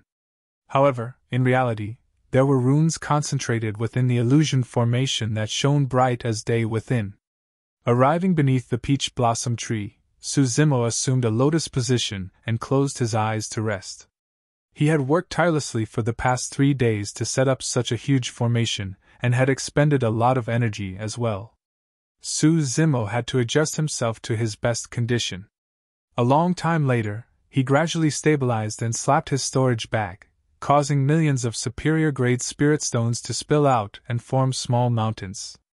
Thanks to the Mo's spirit weapon workshop, Suzimo had managed to earn a large amount of spirit stones in the capital of Great Zhou, and they sufficed for him to attempt core formation. Boom! Massive waves surged within his Dantian spirit sea. Divine light shone everywhere as his spirit chi surged into the air. Through the mounds of spirit stones, endless spirit chi entered Suzimo's body continuously. 9 spirit meridians appeared and flickered, akin to 9 long rivers that surged relentlessly before converging into his Dantian spirit sea. The spirit sea was akin to a bottomless pit, sucking the incoming spirit energy relentlessly and forming a gigantic vortex with a terrifying might that spun and shrank non-stop. Core formation was the most important divergent point in one's cultivation path. Be it immortality or demonic cultivation, they had to cross this gap. From chi condensation to foundation establishment, and finally to golden core, cultivators undergo the process of training their chi, liquefying it and eventually condensing it into a core. From gas to liquid and finally solid, every single transformation was a leap in quality. From that, it could be seen that the foundation of the golden core was still spirit chi. However, it was merely built from a continuous and gradual transformation. Almost all the cultivators understood what the process was like. It was a never-ending process of extraction, condensation, and compression. Along with time, one could turn the initial spirit chi into a solid golden core and complete the transformation. However, throughout history, there were many cultivators and yet, less than 1 in 10,000 are able to form a core. What was the reason for that? Why were there still people failing despite the ease and clarity of the entire process? It was a simple logic to understand. The rise in quality of spirit chi along with one's cultivation would naturally lead to an increase in strength. However, why was one's lifespan extended for hundreds of years after a core was formed? In reality, the reason for that was the true secret behind core formation: to understand life.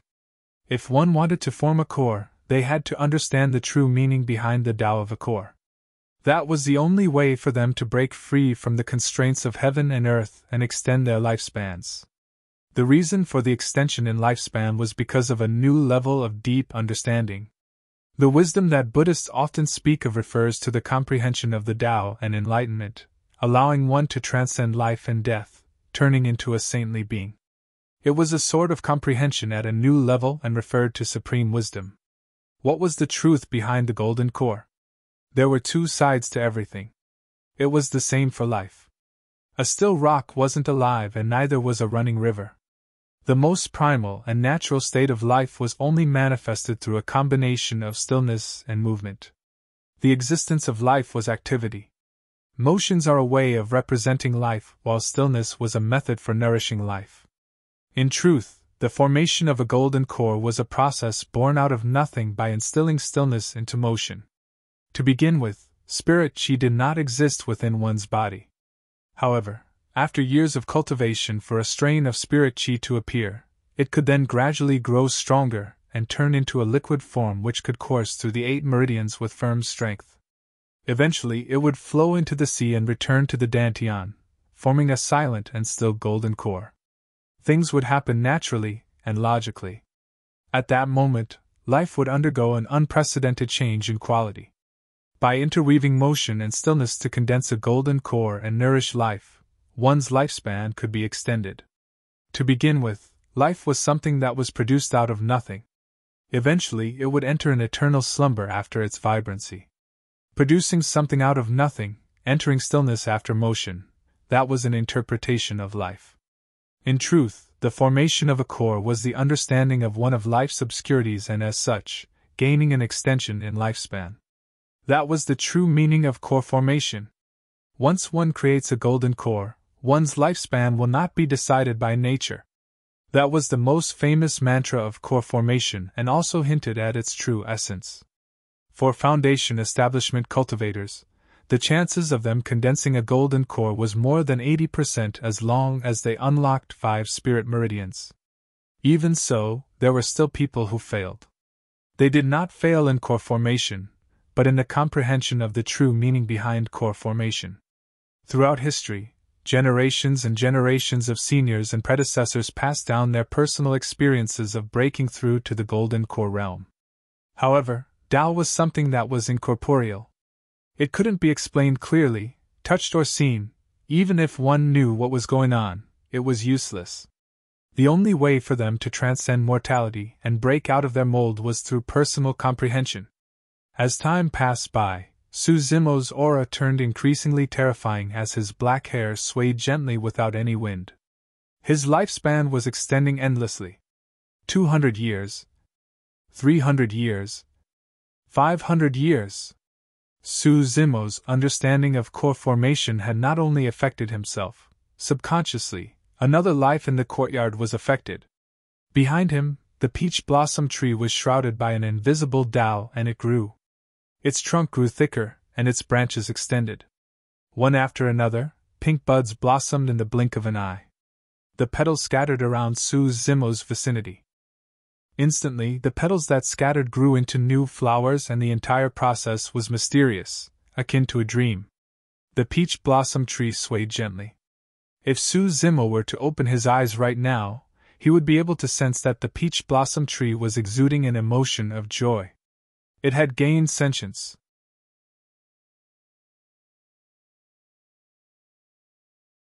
Chapter 507 Golden Core Completed. Chapter 507 Golden Core Completed. Waves raged fiercely within the spirit sea of the Dantian, shining with a divine radiance. The two starkly different Taos of immortals and fiends were in constant conflict within the Dantian. Fire and water, two starkly different energies, were clashing within the Dantian as well.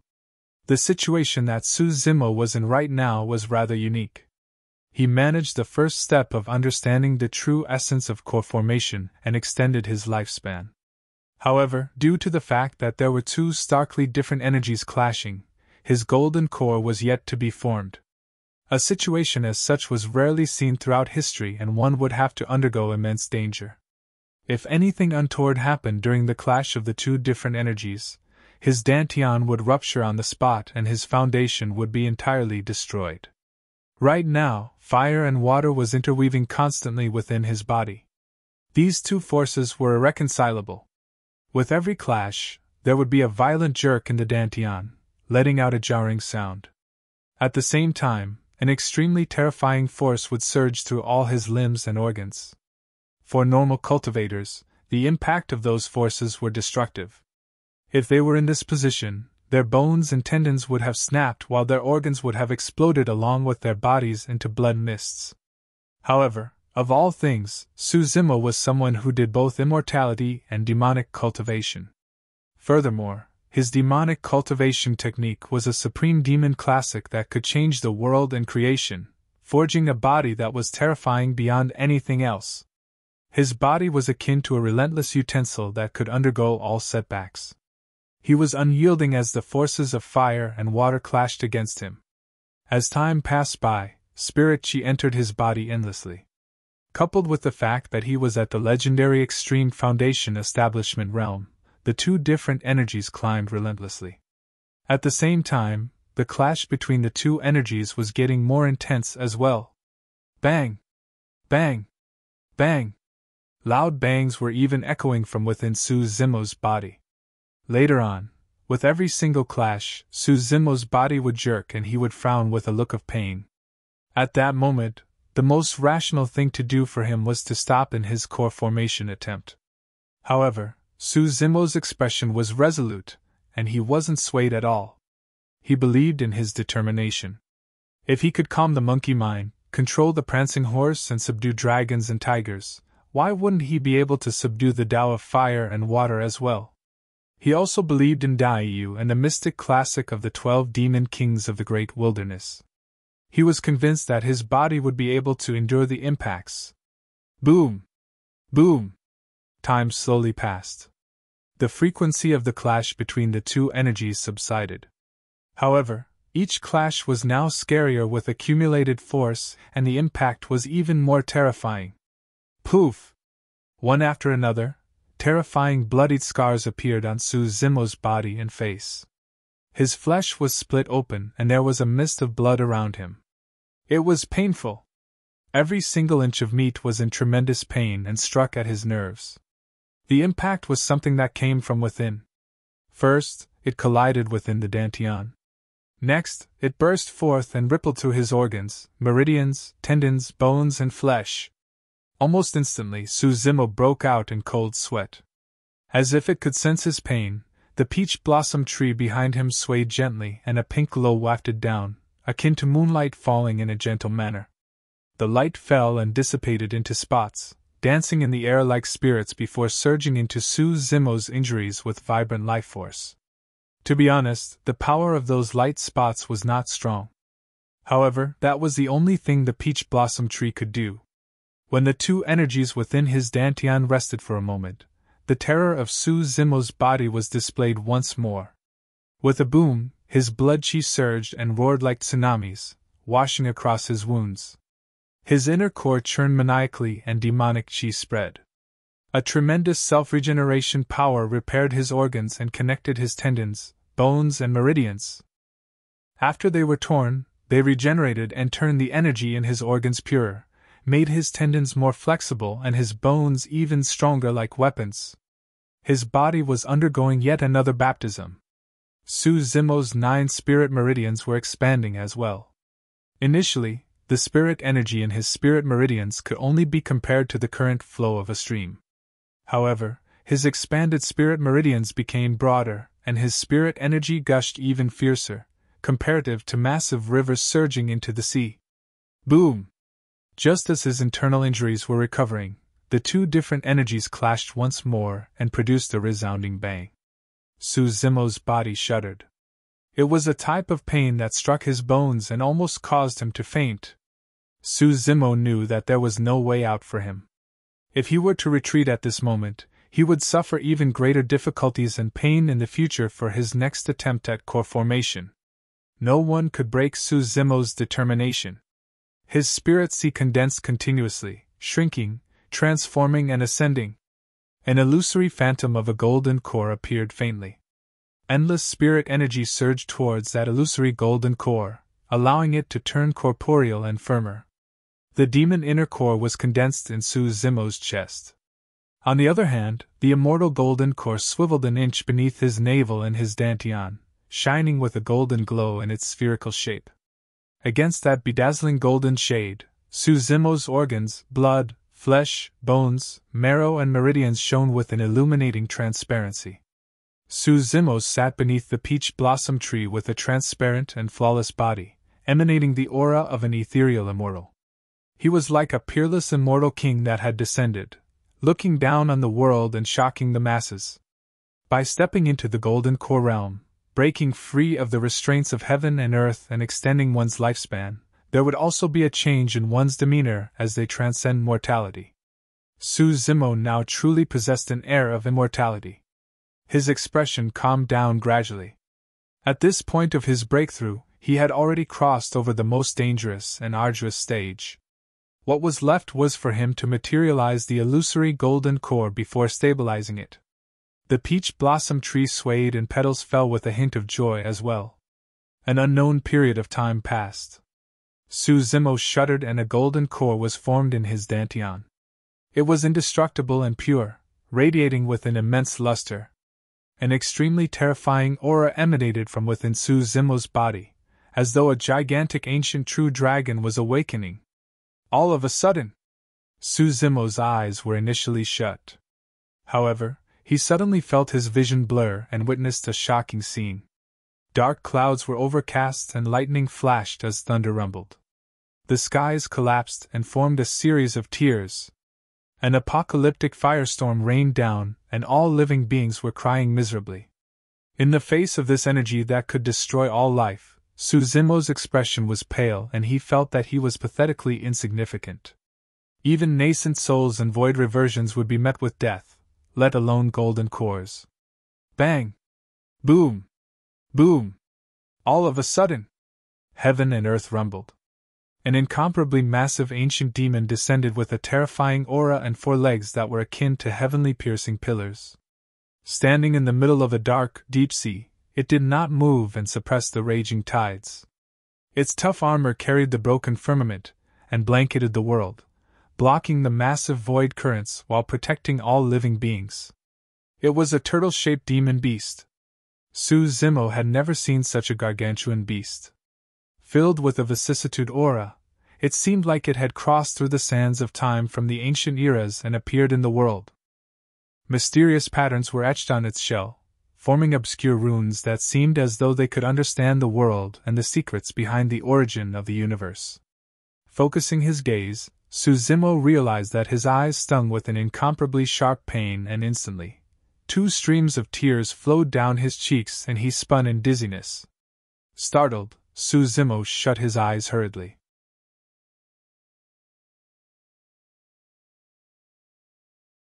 Chapter 508 Double Phenomenon.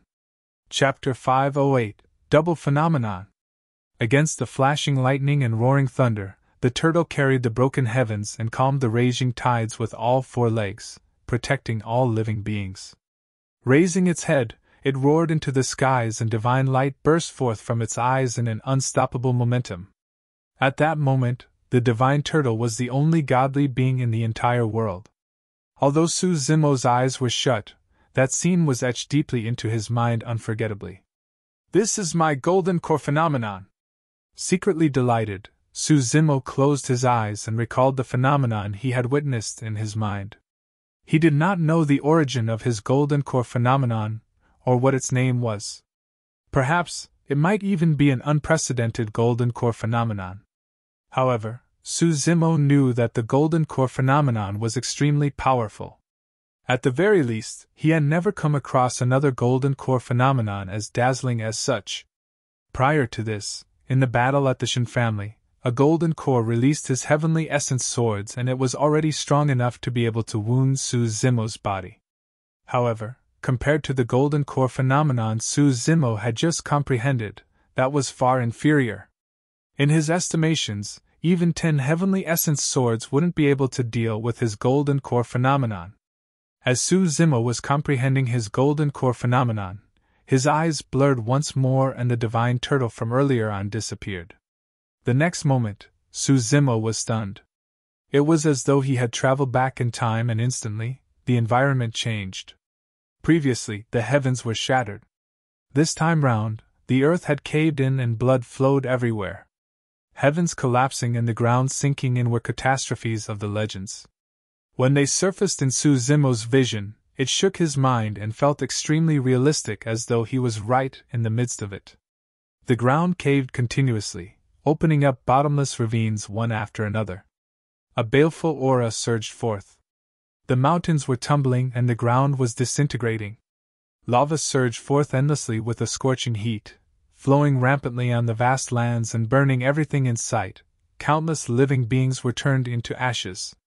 Experiencing the apocalyptic tragedy brought forth by the terrifying power of this catastrophe, Suzumo felt his mind shake and he could not steady himself. What is this? Suzumo was dumbfounded. Logically speaking, he had already cultivated a golden core phenomenon. Why was another phenomenon appearing before him? Furthermore, it was comparable to the previous phenomenon in terms of power.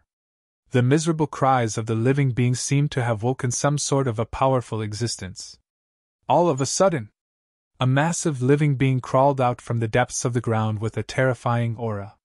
It had the head of a snake and the body of an anaconda. Red in color, it was lined with scales that stacked against one another like flaming red steel plates. That is... Suzumo's mouth opened slightly. Boom! Before he could react, the living being soared into the air and a massive pair of flaming wings appeared on its gigantic back. What sort of a monster was that? The head of a snake, body of an anaconda, scales of a dragon, no horns on its head nor legs beneath its feet.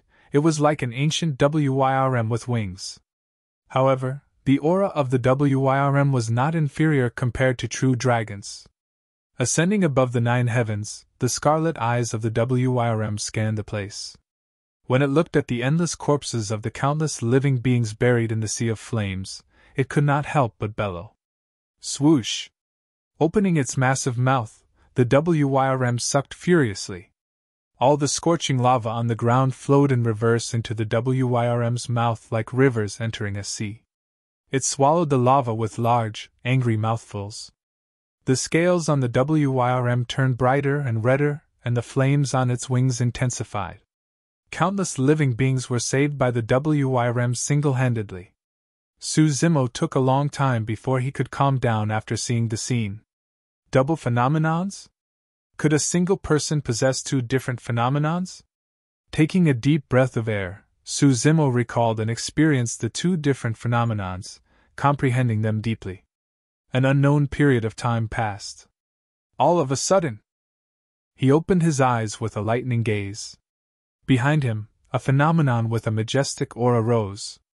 The heavens shattered and void currents flowed everywhere as meteors fell. A divine turtle stood between the world and stabilized the void currents with its limbs while holding up the heavens with its back as it roared into the skies. Immediately after, on the other side, another phenomenon surfaced. The ground caved in and volcanoes erupted, causing lava to surge with countless living beings implicated. A WYRM surged forth from the ground and descended upon the mortal realm. The 2 phenomenons appeared together behind Suzimo and emitted a terrifying aura as though they could contain everything. The peach blossom tree was motionless, seemingly scared stiff by the 2 phenomenons. A long time later, Suzimo let out a deep breath and the divine light in his eyes vanished. Gradually, his aura retracted and gathered within his dantian. The 2 golden core phenomenons dissipated slowly. Success! Suzimo was delighted that he had managed to cultivate 2 golden core phenomenons that were so strong and frightening. However, he had many questions. What were the origins of his phenomenons, and what were their names? Or rather, why was he able to conjure 2 phenomenons? Recalling carefully, Suzimo thought about information he had read about many ancient remnant beasts and pure-blooded ferocious beasts in the ancient books. However, none of them matched the 2 demon beasts. Could they be living beings from the primordial era that are now extinct? Suzimo's heart skipped a beat. If they were extinct living beings from the primordial era, there would be almost no records of them in the ancient books now. Only some ancient super sects might have retained remnants of information regarding them. Suzimo did not know much about golden core phenomenons. Perhaps I might only get a better understanding after entering the intermediate ancient battlefield. After all, the intermediate ancient battlefield had the phenomenon ranking. That was a place where all the elites of the Golden Core realm and Tianhuang mainland were gathered. A massacre between geniuses and the clashing of top-tier Golden Core phenomenons. That was a feast that only belonged to the paragons. All of a sudden, Suzimo's heart skipped a beat. Among the 4 golden cores that accompany perfected being Sang Lang here, apart from Sima Ji, judging from their sect badges, they did not seem like they came from the great Zhou dynasty. He might be able to seek out some useful information from the golden core who cultivated the heavenly essence swords. Suzimo took out the person's storage bag and injected spirit energy into it. After a brief check, he withdrew an ancient book from it. There were 4 words written on it: Golden Core Phenomenon Ranking. The intermediate ancient battlefield would open up once every 100 years. This meant that the phenomenon ranking would refresh once every 100 years. Throughout history, there have been countless golden cores who left their names on the phenomenon ranking, and it was refreshed constantly. However, there were not many changes to the top 108 golden core phenomenons. All in all, only those slightly more than 100 golden core phenomenons could be considered as the strong ones. Suzimo opened the ancient book. There were many words scribbled on it. It was clear that someone had recorded them. The words on the first row were the largest and the most striking. Phenomenon ranking number 1. Nian, Chaos Ocean.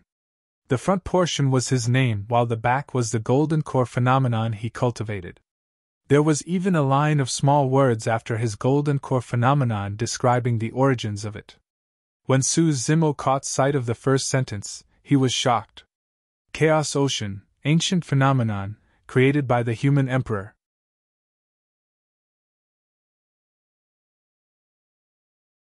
Chapter 509 Turtle Snake Reappearance.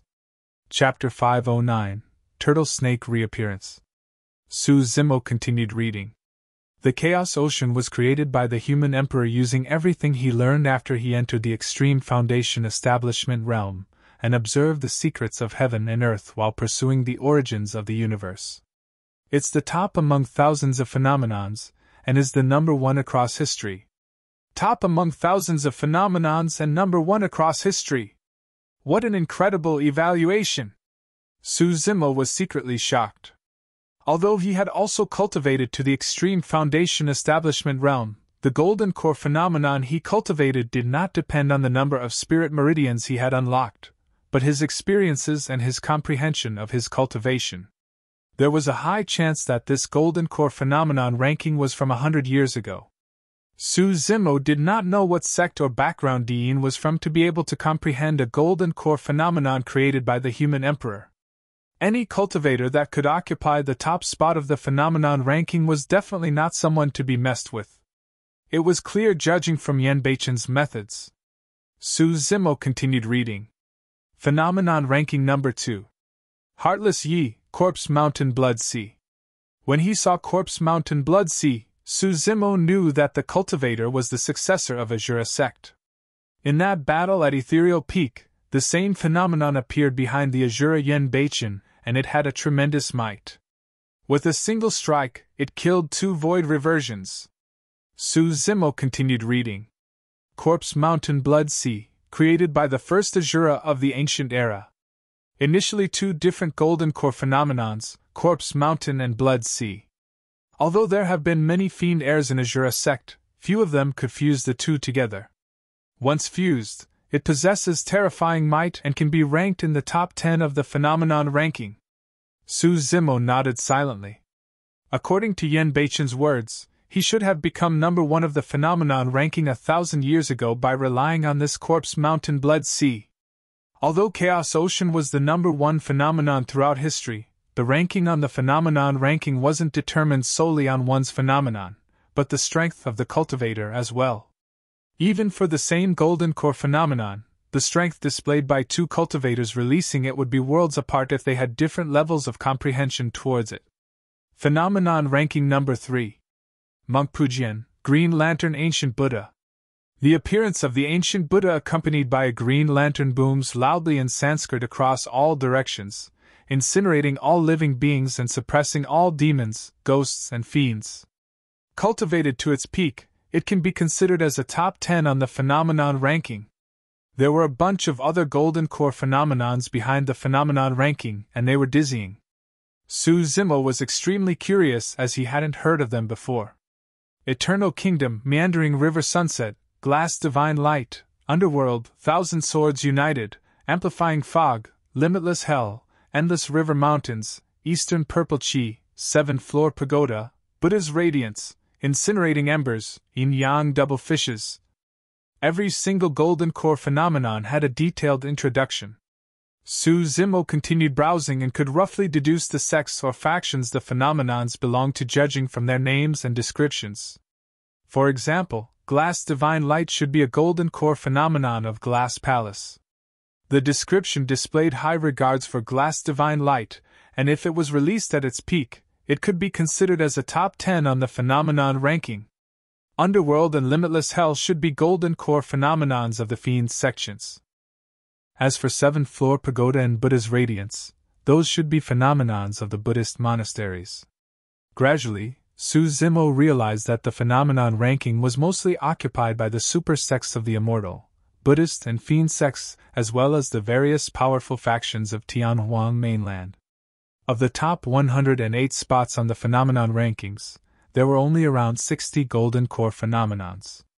Most of them were repeated, coming from different cultivators of the same sect. After reading through the phenomenon ranking, Suzimo did not discover any golden core phenomenon similar to his. Frowning slightly, he felt somewhat dejected. Eh? Suddenly, his expression changed. At the end of the phenomenon ranking was another page. When Suzimo flipped over, he saw that there were also some golden core phenomenons listed on the last page. Those were phenomenons that had appeared once without reappearing or had gone extinct. First row. World Cleansing Green Lotus. Originally a phenomenon of Fahua Monastery, the eternal green lotus glowed brightly and had a terrifying strength that could cleanse all evil in the world. This was something that could be considered as a top 10 on the phenomenon ranking. However, 10,000 years ago, the North region met with a catastrophe and the Great Qian Empire was destroyed along with Fahua Monastery, leading to the loss of the world-cleansing Green Lotus. At that point, Suzimo was enlightened. So, one of the two great monasteries that was destroyed in that catastrophe 10,000 years ago was Fahua Monastery. Suzimo shook his head, a little stunned. Now that 10,000 years have passed, how many people could still remember that flourishing empire and monastery? If that was the case for a destroyed super sect, a fallen paragon would probably be lost in the sands of time and be forgotten by everyone after 100 years. As Suzimo continued reading, he could not help but shudder as his eyes lit up. Primordial Divine Turtle. An amphibious divine being that is lost. Primordial Soaring Serpent. A fire divine being that is lost. Legend has it that in the primordial era, the thousands of races fought one another, and all life was in turmoil.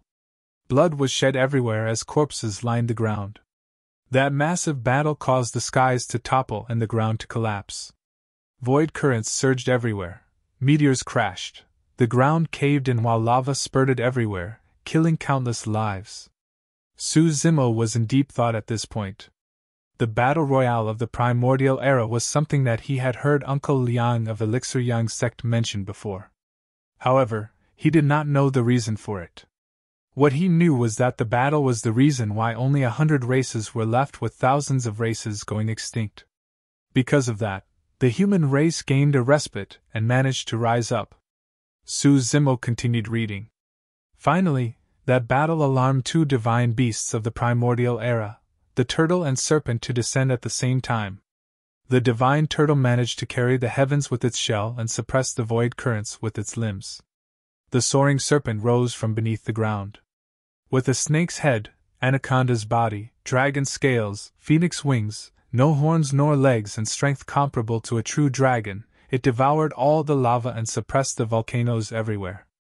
The appearance of the turtle and snake saved all lives. Experts of the human race who witnessed that were moved and created the two phenomenons by comprehending them. Throughout history, there would occasionally be cultivators who managed to comprehend the two golden core phenomenons of the primordial era. However, none of them could display the same might of the past. There were rumors that when the phenomenon ranking was just created, the two golden core phenomenons were listed among the top 10. Upon seeing this, Suzimo suddenly had an epiphany. He finally understood the meaning behind the two phenomenons. When he was forming his core, his dantian contained the energies of fire and water, which were starkly different. Both of them clashed repeatedly, with either side willing to relent. As such, the two energies intensified continuously while contesting against one another. Finally, with the risk of Suzimo's body exploding, the two different energies finally stabilized and reached a balance. At that moment, the energies of fire and water were already at their limits. That was also the reason why Suzimo managed to witness the two shocking scenes of the primordial era. The divine turtle represented water while the soaring serpent represented fire. The reason why the primordial divine turtle and primordial soaring serpent was not in the previous iteration of the phenomenon ranking wasn't because they weren't strong enough, but because both of them had gone extinct for many years. Smiling gently, Suzimo felt a sense of pride. No matter the past of the two golden core phenomenons, now that the both of them were in his hands in this generation, he was certain that he would definitely be able to release them to an unparalleled degree.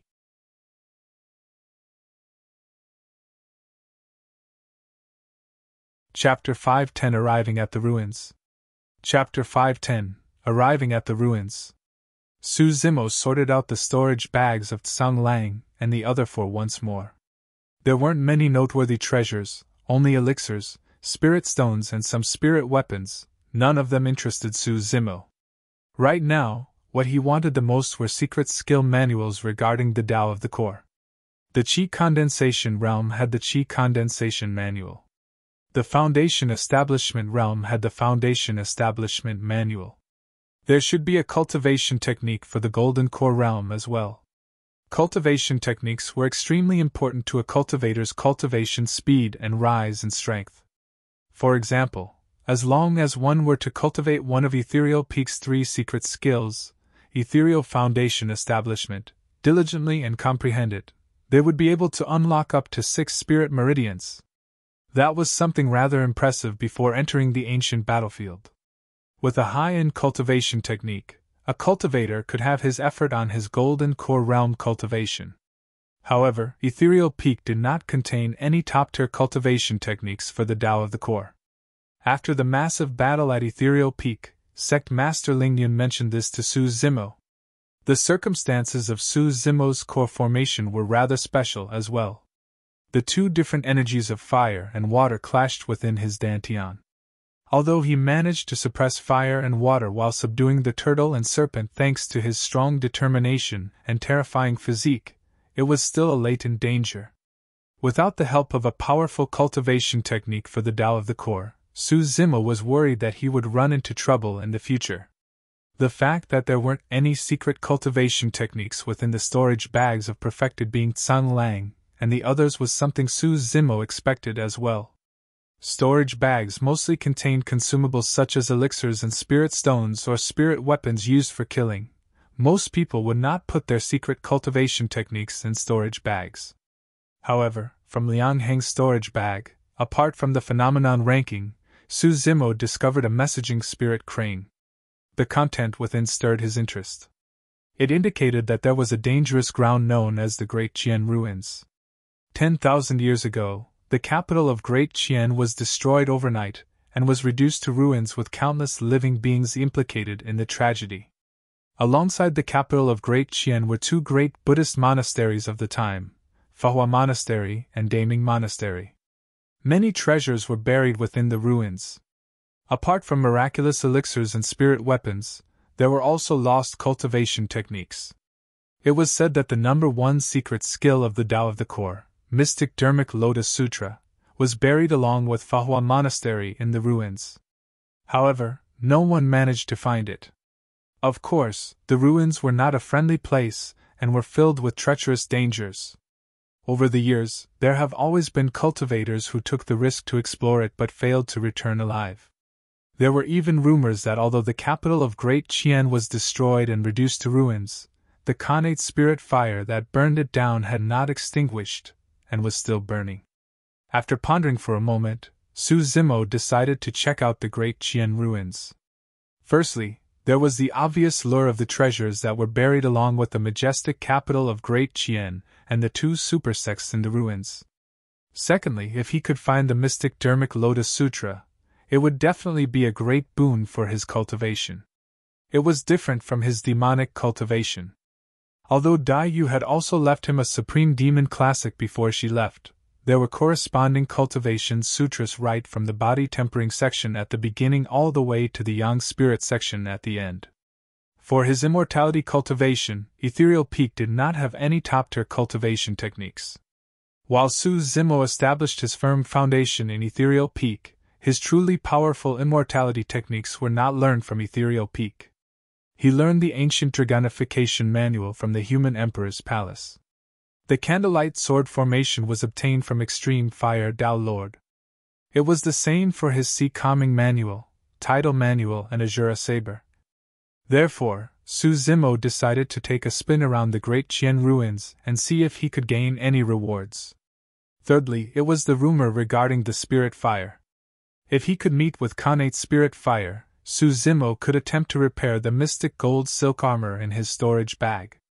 Back in the elementary ancient battlefield, He had even managed to pick up a few black gold arrows that used to be Khanate spirit weapons but had their spirit patterns destroyed. He could try to repair them. Additionally, the third level of the candlelight sword formation required 27 swords. If he could refine his flying swords again with a Khanate spirit fire, that would be a great boon to the power of his flying swords. Lastly, it was for his personal cultivation.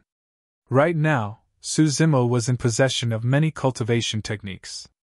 If he were to merely rely rigidly on seclusion cultivation, it would be hard for him to meet with any progress.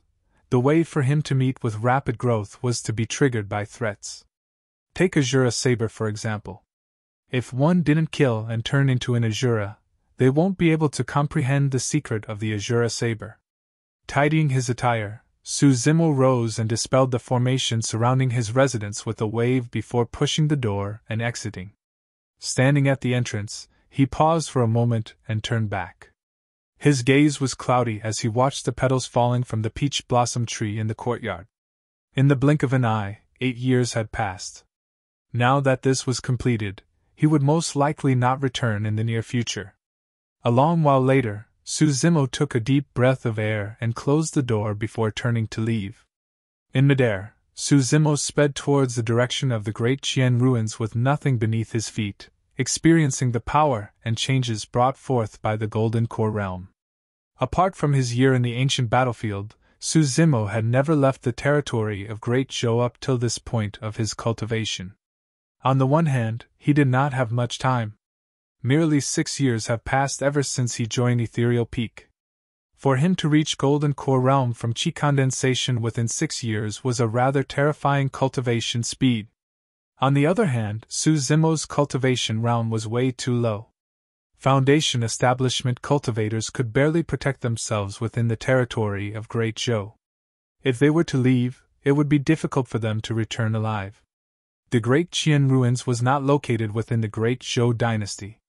Now that Suzimo had formed a core for both his immortality and demonic cultivation, he was much more confident and ready to explore the Great Qian ruins.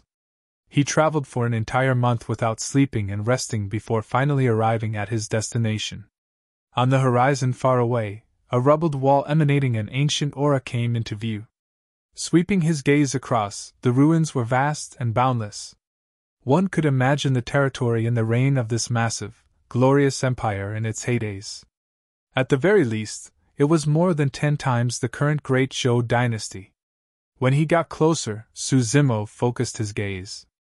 In the middle of the ruins was a frighteningly massive ravine that split the place into two, extending into the horizon far away. Looking down, it seemed as though a gargantuan beast was opening its massive mouth, ready to devour all life. The ravine was deep and dark, giving off a chilling wind. Even with the power of his vision, Suzimo could not see what was within. Furthermore, he could sense extreme danger coming from the ruins. However, for some unknown reason, Suzimo felt a familiar aura coming from the depths of the ruins, as though a voice or some sort of a power was calling out to him. "Uncanny!" he lamented while shaking his head. At the same time, the sound of chains rattling, dull and heavy, could be heard from the depths of the dark, ghastly ravine. A pair of eyes opened up with a ferocious glint. It flickered within that space. In that moment, it seemed as though day and light had just swapped over while yin and yang intersected. In that momentary flash of illumination, an extremely old and withered face could be seen faintly. It was extremely horrifying. The face grinned and let out an ear-piercing laughter. "Kakik! The fated person has arrived!"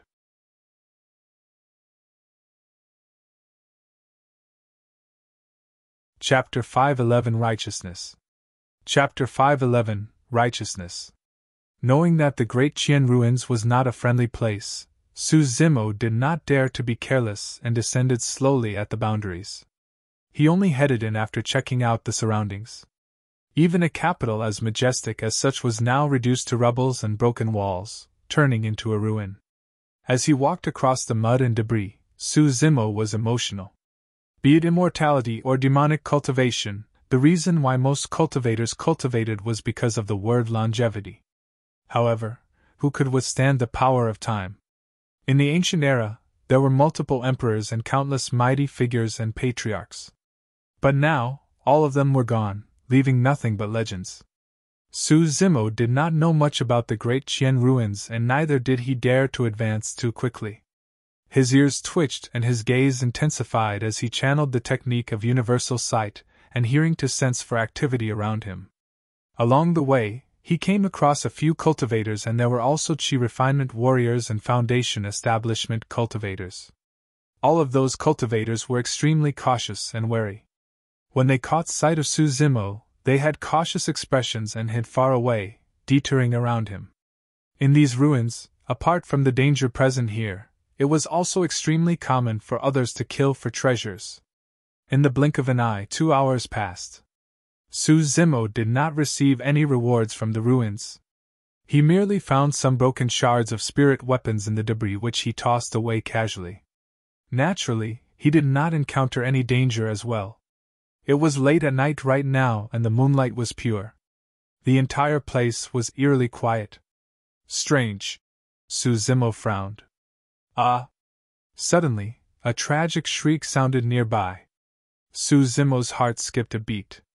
After pondering for a moment, he decided to check it out. If he knew the source of the danger, he could prepare himself for it as well. In a flash, he sped towards the origin of the sound. Not long after, he caught sight of a Qi refinement warrior standing on the spot. His back was facing Su Zimo, and although there was a clear life force coming from him, he did not move at all. A few cultivators stood and watched from far away, not daring to close in with fear in their eyes. Coughing gently, Su Zimo asked with a raised voice, "Fellow Taoist?" When the Qi refinement warrior heard Su Zimo's voice, his body moved and he turned around slowly. Su Zimo was petrified when he caught sight of that person's appearance. The person's forehead was dark and his lips were purple. Against the moonlight, his pale face seemed extraordinarily frightening as he let out a sinister smile. When he saw that smile, Su Zimo's hair stood on end. Hee hee hee! A creepy laughter sounded from the person as he grinned before lunging towards Su Zimo with open arms. Su Zimo calmed down before long. He might have been stunned if he had encountered something as such back when he had just stepped foot into the cultivation world. But now, he was already a golden core, and even if he hadn't encountered something as such before, he could roughly guess what was going on. Su Zimo did not dodge or avoid the attacking Qi refinement warrior. Reaching out, he slapped the person's forehead gently without exerting any force and shouted softly, "How dare you harm someone, demon? Get out!" Ah! A shriek came from within the Qi refinement warrior's body. A ghost flew out from the top of his head. It was difficult to see as it was illusory and transparent. When it sensed Su Zimo's aura, the ghost was horrified and fled into the distance right away. The Qi refinement warrior's body shuddered and his lips and face regained some color.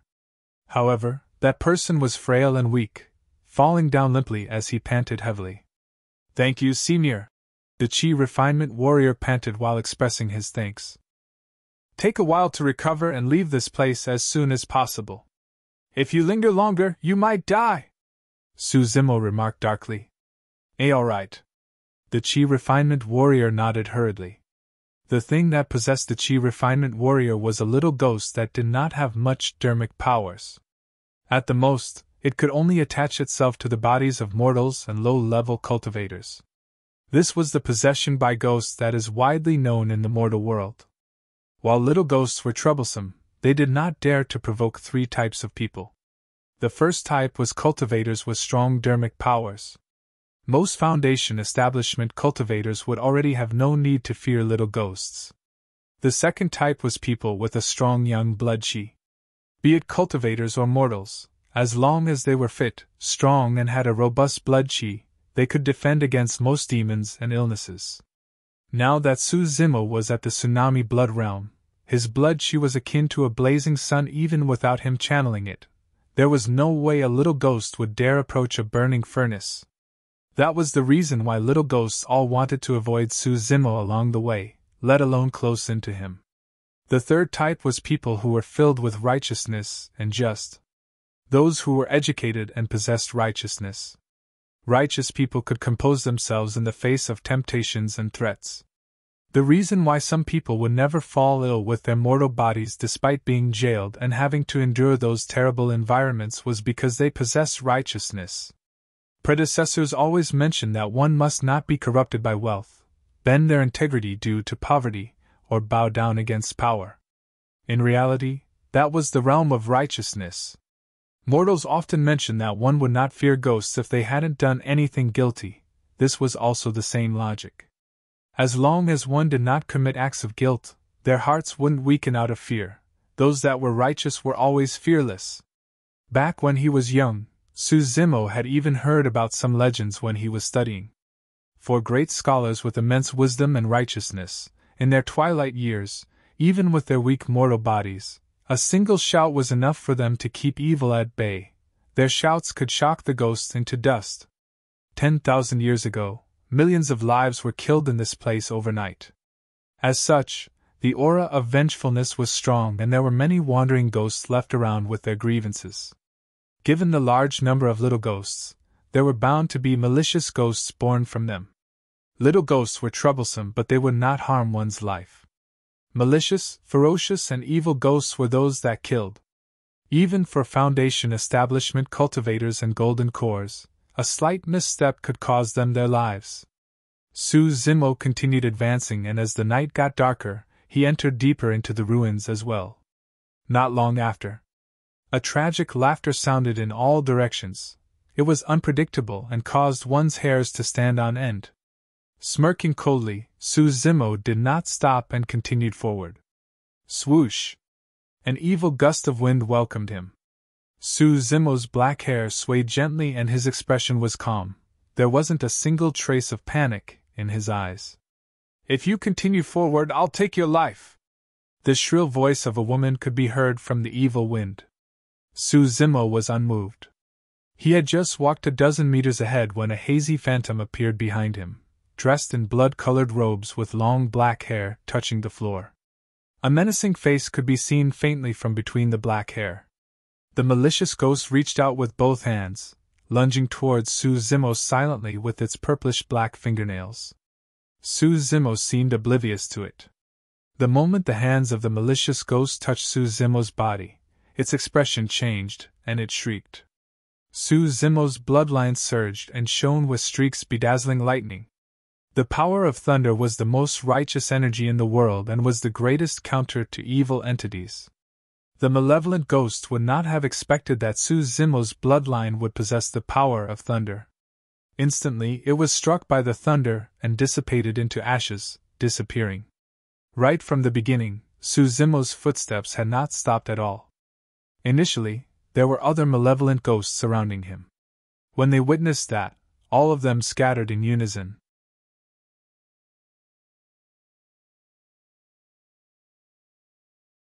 Chapter 5:12 Otherworldly Soldiers Crossing. Chapter 5:12 Otherworldly Soldiers Crossing. In the night, Suzumo continued advancing and was getting nearer to the center of the Great Qian ruins. Although he came across some spirit stones and weapons along the way, they were not valuable and were commonly seen in the markets. The Great Qian ruins existed for 10,000 years and countless people have been here during that period of time. The relatively safe areas at the outer perimeter were most likely ransacked thoroughly long ago. If one wanted benefits, the greatest possibility would be at the depths of the ruins right in the center. Suzumo guessed that the outer perimeter of the Great Qian ruins was mostly filled with little ghosts that did not have much power. As he ventured deeper, he came across malevolent and evil ghosts. If he were to continue advancing deeper into the center of the ruins, there was a high chance that he would meet with danger that could threaten golden cores. As he looked down at the gigantic ravine that ran through the ruins from midair, Suzumo felt a sense of trepidation. Before long, he gradually stopped and gazed across, murmuring softly with a look of shock. Was this the palace back then? At the front, a series of towering pitch-black walls stood piercing into the clouds majestically. Although it looked obvious that they were old, it also displayed the dominance of this palace back in the past. Even the sight of the debris alone was enough to shock Suzumo. Against the palace walls, any cultivators would seem like an insignificant ant. If the Azura Yin Baichen had not told Su Zimo about it, he would not have been able to imagine that a capital as huge as this was destroyed by a divine dragon overnight. What a pity for such an empire! Su Zimo lamented internally and entered slowly. The moment he entered the vicinity of the palace, his expression changed and he frowned. He felt a cold chill piercing his body.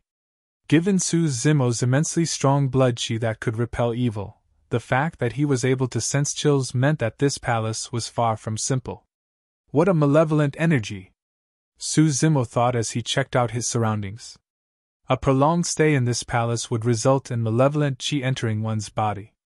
Over time, it would result in massive issues within one's body and could even reduce their lifespans. Even with Su Zimo's formidable blood chi, he did not dare to linger too long in this place. Seems like not only did many people die in this palace, their cultivation realms were not low either. Otherwise, such a terrifying malevolent chi wouldn't have been formed. Just as he was about to move forward, his ears suddenly twitched. Su Zimo's eyes lit up and he shuffled his footsteps, stealthily dodging to the side and hiding behind a fake mountain without touching the ground with his heels. Ta! Ta! Ta! Before long, a series of dull footsteps sounded, marching in unison. Gazing over, Su Zimo saw that there was a squadron of more than 1,000 soldiers strolling over from a small path nearby. All of those soldiers were armed and wore ancient armor that was filled with rust. Each of them wore helmets and were expressionless, emanating a frosty aura as though they came straight from hell. Otherworldly soldiers crossing. Su Zimo's heart skipped a beat. Otherworldly soldiers crossing was formed from the lasting misfortune, vengeance, grievance and malevolence of soldiers that died on the battlefield or troops that met with untimely demise. When the malevolent chi was too strong, it would even materialize into the images of otherworldly troops of the past. In reality, all of these soldiers were already dead. However, their consciousness was stuck in the moment that they were dead as they continued with their missions in an orderly manner. For example, the 1,000-odd soldiers here were tasked to patrol the palace before their death. Even 10,000 after their deaths, the otherworldly soldiers that were conjured maintained their vigilant stance and continued patrolling the palace against enemies. All of a sudden, the otherworldly squad that had initially passed the fake mountain paused and their leader turned around slowly, gazing towards Su Zimo's hiding spot. The leader of the otherworldly squad was not weak, and the aura he gave off was similar to an early-stage golden core at least. Furthermore, he had extremely keen senses. Su Zimo had just recognized the otherworldly soldiers crossing and his pores emitted a faint bloodline chi. Instantly, the leader of the squad noticed. Given the icy environment, the slight heat of blood chi could be sensed instantly by the strong otherworldly soldiers. Su Zimo was extremely quick to react as well as he locked his pores, stopped his heart, and sealed his blood chi in the blink of an eye. At the same time, he closed his eyes. That way, he would not be noticed by the otherworldly squad leader not far away from the glint in his eyes. Those otherworldly soldiers were not alive after all and did not possess the 5 senses. They merely existed relying on their familiarity with the place as well as their remnant consciousness. The eyes of the otherworldly squad leader shone with a demonic red glint and lingered for a long time at Su Zimo's area. When he didn't notice anything unusual, he turned back and led his squad to continue patrolling. After the otherworldly soldiers left, Su Zimo heaved a sigh of relief and darted out from behind the fake mountain. Given his current strength, he did not have to fear those otherworldly soldiers.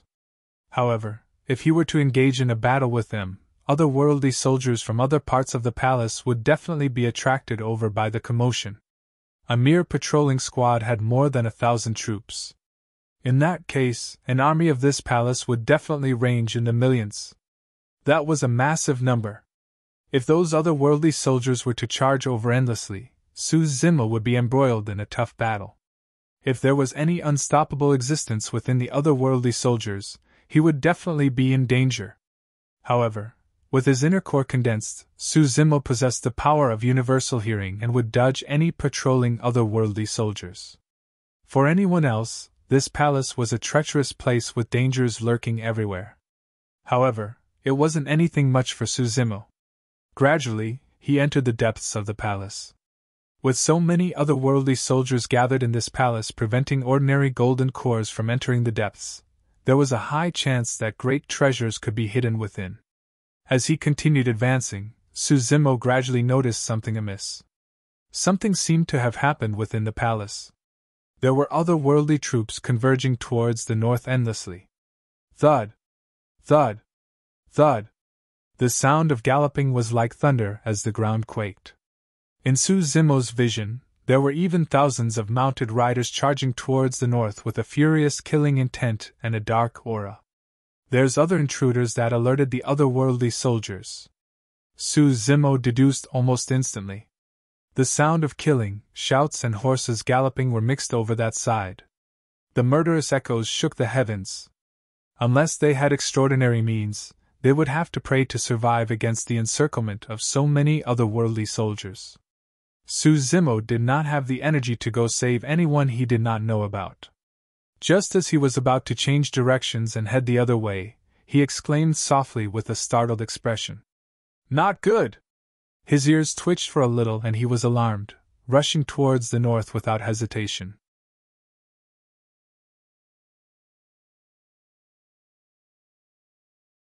Chapter 513 Trapped in the Palace. Chapter 513 Trapped in the Palace. In the night, within the great Qian Palace, the sounds of killing shook the heavens. The surrounding otherworldly aura was immense and torrential, almost engulfing the entire skies. "Xianyi, let's go! We can't hold out any more." The person who spoke was a beautiful middle-aged lady drenched in sweet sweat. Talisman runes shone in her hands as she tossed them out, scattering like butterflies, as though she had an endless supply. The beautiful middle-aged lady was the peak master of Ethereal Peak's Talisman Peak, perfected golden core, Lu Hui. Beside Lu Hui, two other golden cores released spirit arts and flying swords, fighting against the surrounding otherworldly soldiers. The two of them had a few wounds each and looked pale, seemingly unable to hold out any longer. One of them was Array Peak's master, Xianyi. The other person was wearing a set of white robes soaked in blood. Wielding a 3-feet-long green sword, he revealed an edged frosty sword chi and was a sword cultivator. The three of them took a spot each in a triangular formation, and their feet shuffled continuously, looking out for one another. However, there were simply way too many otherworldly soldiers that charged from all directions, as though they were endless. Wave after wave, they lunged forward and attacked Xianyi and the other two repeatedly. The three of them were on the verge of dying. Gritting his teeth with an indignant expression, Xianyi could only remark darkly, "Retreat! It's probably not going to be easy for us to retreat now," the white-robed sword cultivator said softly with a terrible expression.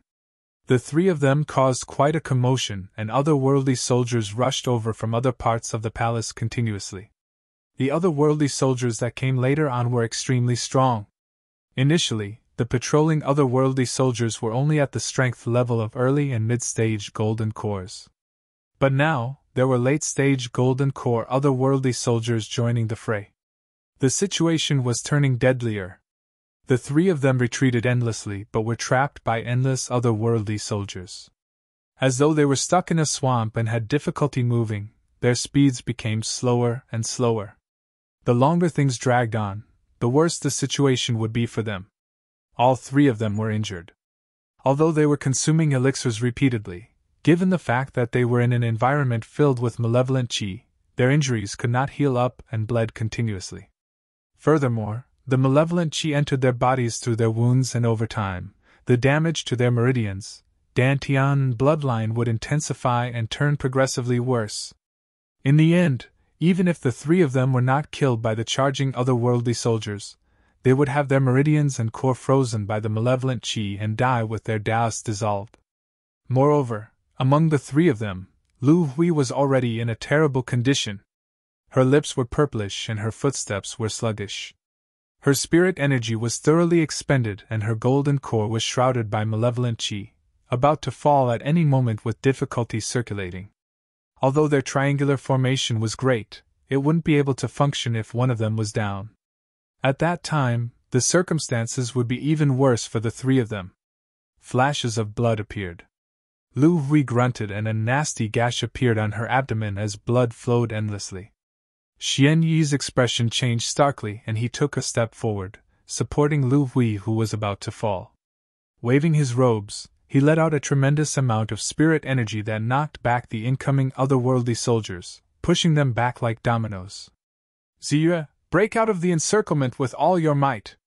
I'll cover the back. When he saw the wound on Lu Hui, Xian Yi frowned and a hint of frenzy could be seen in his eyes. Slapping his storage bag, Xian Yi took out a couple elixirs and devoured them in a single mouthful. At the same time, he summoned 12 supreme-grade flying swords. Clang! Clang! The swords quivered and buzzed endlessly. Hexagonal sword formation! Xian Yi's golden core channeled to its limits, and was already throbbing in pain. Controlling the 12 flying swords, he conjured 2 hexagonal sword formations and blocked the otherworldly soldiers that were coming from behind him. 2 hexagonal sword formations appeared in midair and shone brightly with a bedazzling radiance. Bang! Bang! Bang! More than 10 otherworldly soldiers lunged over. When they struck the hexagonal sword formations, they turned into ashes and dissipated in the air. Xian Yi did not have a golden core phenomenon. However, he was a sword formation master. With his hexagonal sword formations, he was strong enough to fight against some golden core phenomenons. Up ahead, the white-robed sword cultivator took a deep breath of air and swallowed a few spirit regeneration elixirs. Letting out a long roar, the sword in his hands quivered as he shouted, "Golden core phenomenon, ethereal sword rain!" Pitter-patter. Pitter-patter. Raindrops fell endlessly.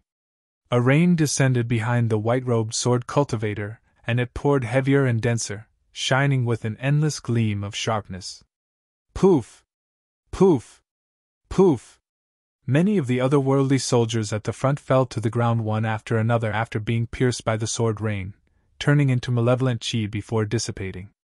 At the very least, a few hundred otherworldly soldiers vanished with the release of the golden core phenomenon. Up ahead, a vast empty space came into sight. "Let's go!" The white-robed cultivator bellowed and charged first with his sword, paving the way forward. Xian Yi carried Lu Hui with his arms and followed close behind. They did not get far when the sound of galloping could be heard behind, rumbling like thunder. Even the ground started quaking uncontrollably, as though thousands of troops were charging over. "Watch out!" The white-robed cultivator's expression changed. The otherworldly soldiers at the front seemed to have received some sort of an order as they scattered in unison. A large number of troops wielding spears and riding otherworldly horses formed an all-shaped formation, charging over murderously to clash against the white-robed cultivator's golden core phenomenon. Boom! There was a deafening sound. A few riders at the front fell off their mounts. However, the ethereal sword rain phenomenon also showed signs of falling. Another clash would be sufficient to dispel the white-robed sword cultivator's golden core phenomenon. "Xian Yi Ziyue, just leave. Don't bother about me." Lu Hui's expression was grim and her meridians, bloodline and body were freezing up after being sealed by the malevolent chi.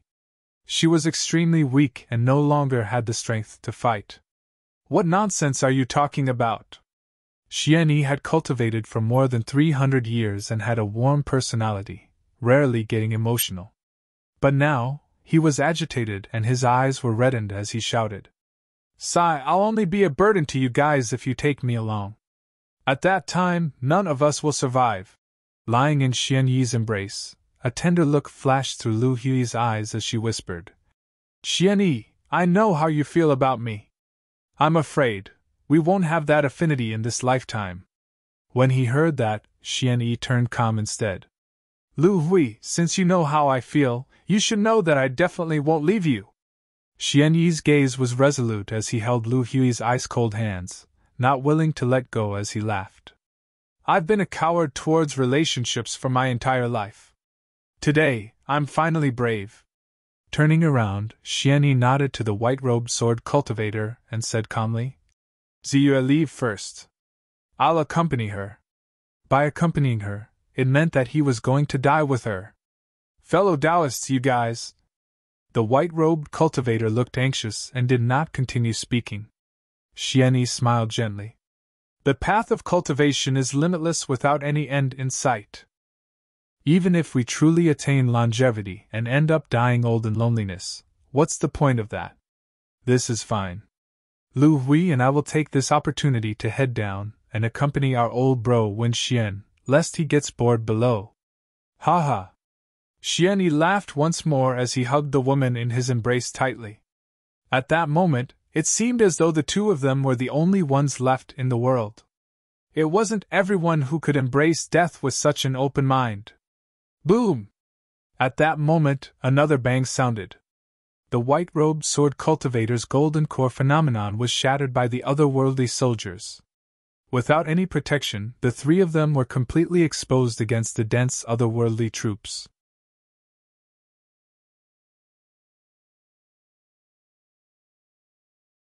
Chapter 514 Breaking Free. Chapter 514 Breaking Free. Instant thunder! Suddenly, a voice sounded. It wasn't exactly clear given the commotion of the battlefield.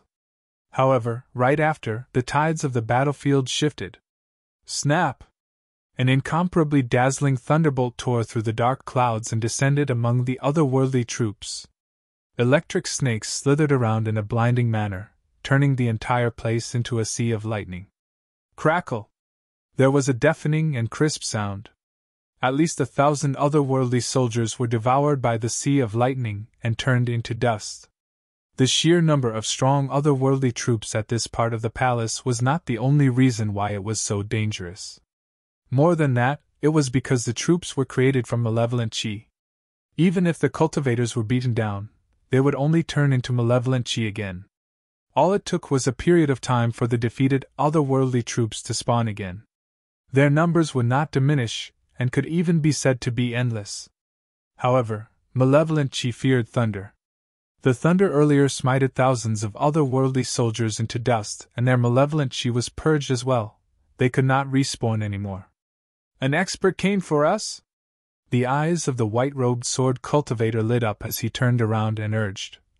Xianyi, an expert is here. Take Lu Hui with you and we'll try again to kill our way out of this. That noise from earlier? Xianyi furrowed his brows with a confused expression. It seems to be that lad, Zimo? Lu Hui commented weakly. Before her sentence was completed, the sound of clothes fluttering arrived. It came at an extremely fast speed and arrived before them almost instantly. A green figure stood in midair with swaying black hair. His eyes were deep and sparkled like stars as he gave off a terrifying aura. Zimo, it's truly you! Xianyi exclaimed. The person who arrived was Su Zimo, who had barged into the palace as well. Shoo! Shoo! Shoo! Not far away, rows of archers knelt on the ground and shot out long arrows lined with malevolent qi. A flurry of them arrived instantly, like a swarm of locusts. Watch out! Xianyi exclaimed. He was clear about the strength of those otherworldly soldiers. In this palace, the otherworldly soldiers that were spawned were almost representative of the massive, unstoppable army that guarded the palace in the great Qian capital of the past. There were many different types of soldiers, and they were powerful.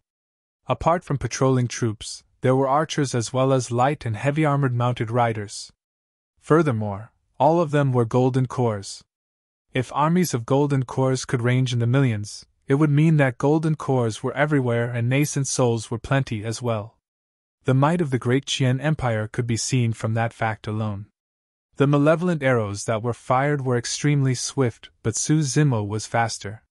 He did not bother to deal with the malevolent arrows at all as he descended quickly.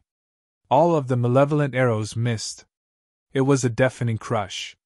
Su Zimo was like a human-sized ferocious beast, causing the ground to shudder as he descended before Xianyi and the other two. Follow me! The situation was dire, and the otherworldly soldiers were charging once more. Whipping out Blood Quencher from his storage bag, Su Zimo did not waste time on needless words as he led the way and paved a path. Zimo, watch out!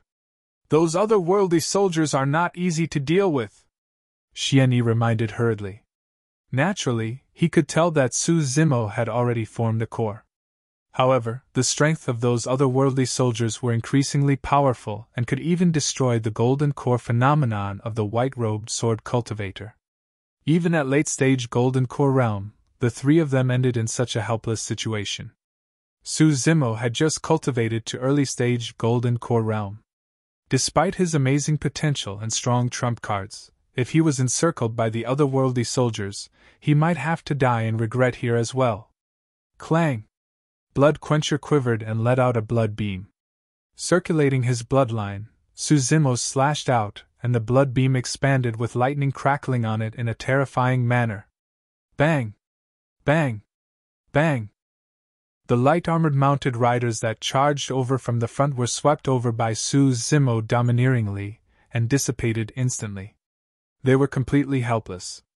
The otherworldly soldiers that could destroy the white-robed cultivator's golden core phenomenon could not withstand the sharpness of Su Zimo's blade. What a strong blood chi! Impressive! The white-robed sword cultivator was secretly in awe. Please follow closely behind me. Su Zimo continued advancing with Blood Quencher, and his speed wasn't affected at all. He displayed an extremely terrifying saber technique with his hands. Phantoms appeared everywhere as blood chi spread out. The killing intent of the saber technique was immense, and every single strike was fatal, aiming for one's life. Coupled with Blood Quencher, everywhere the blood beam touched, people and mounts would fall. No one could stop Su Zimo for a moment. That saber technique was none other than Azura Saber, imparted to him by the Azura, Yen Beichen. Although Su Zimo practiced it in private after the battle at Ethereal Peak, it was against thin air and he could not feel the excitement of a massacre and a massive battle. At the same time, he could not truly comprehend the intent of Azura Saber. But now, with the help of the surrounding otherworldly soldiers, Su Zimo was practicing his technique while breaking free from the encirclement. Ghost howling, blood flow, hell, white bones, phantom corpse. Every single attack felt increasingly familiar. Su Zimo carefully experienced the intent of his attacks and felt the changes of the saber technique. Fellow Taoists, the direction isn't right. A short while later, the white-robed sword cultivator frowned and said deeply, We're now headed towards the depths of the palace. We're getting further away from the outer perimeter. Su Zimo replied. The commotion caused here was too great, and there are at least millions of troops waiting outside. It's not too realistic if we want to kill our way out. In reality, given his strength, it wasn't considered difficult if he wanted to kill his way out. If Su Zimo could kill his way in, he could naturally do the same in reverse. But now that he was with the group of three and Lu Hui was severely injured, that made things difficult. With a calm expression, Su Zimo analyzed. If those otherworldly soldiers retained their memories from 10,000 years ago, there must exist places within the palace that they're not permitted to enter casually. Once we enter, we'll find those places and that will ensure our safety temporarily. Xianyi nodded and hugged Lu Hui while summoning sword formations, defending against the incoming otherworldly soldiers. Let's listen to Zimo. Thud. Thud. Thud. Before long, a deafening sound of horses galloping sounded in a shuddering manner. Instantly, the debris and rocks in the ruins started bouncing. The sound came from the front and back. Xianyi and the others narrowed their gazes and looked. The otherworldly soldiers that chased them from behind dispersed and a dark cloud shrouded over with a terrifying malevolent aura. It was dull, heavy and suffocating. That dark cloud gradually condensed into a series of mounted riders. Wielding long spears, the mounted riders had short spears hanging from their backs and they wore a tight, ancient armor all over. The only things that were exposed were a pair of grisly bloodshot eyes. Heavy-armored mounted riders! The white-robed sword cultivator's expression turned terrible. Earlier on, the light-armored mounted riders condensed by the malevolent chi could already shatter his golden core phenomenon with ease. If these heavy-armored mounted riders were to charge over, their iron hooves would be able to drown them in an instant, killing them without a corpse remaining. It was the same in front of them. Millions of heavy-armored mounted riders rushed over with a torrential momentum. Don't be afraid, I'll settle them. Su Zimo's voice sounded once more, calm and composed without any emotions. For some reason, when he heard that voice, the uneasy heart of the white-robed sword cultivator calmed down instantly.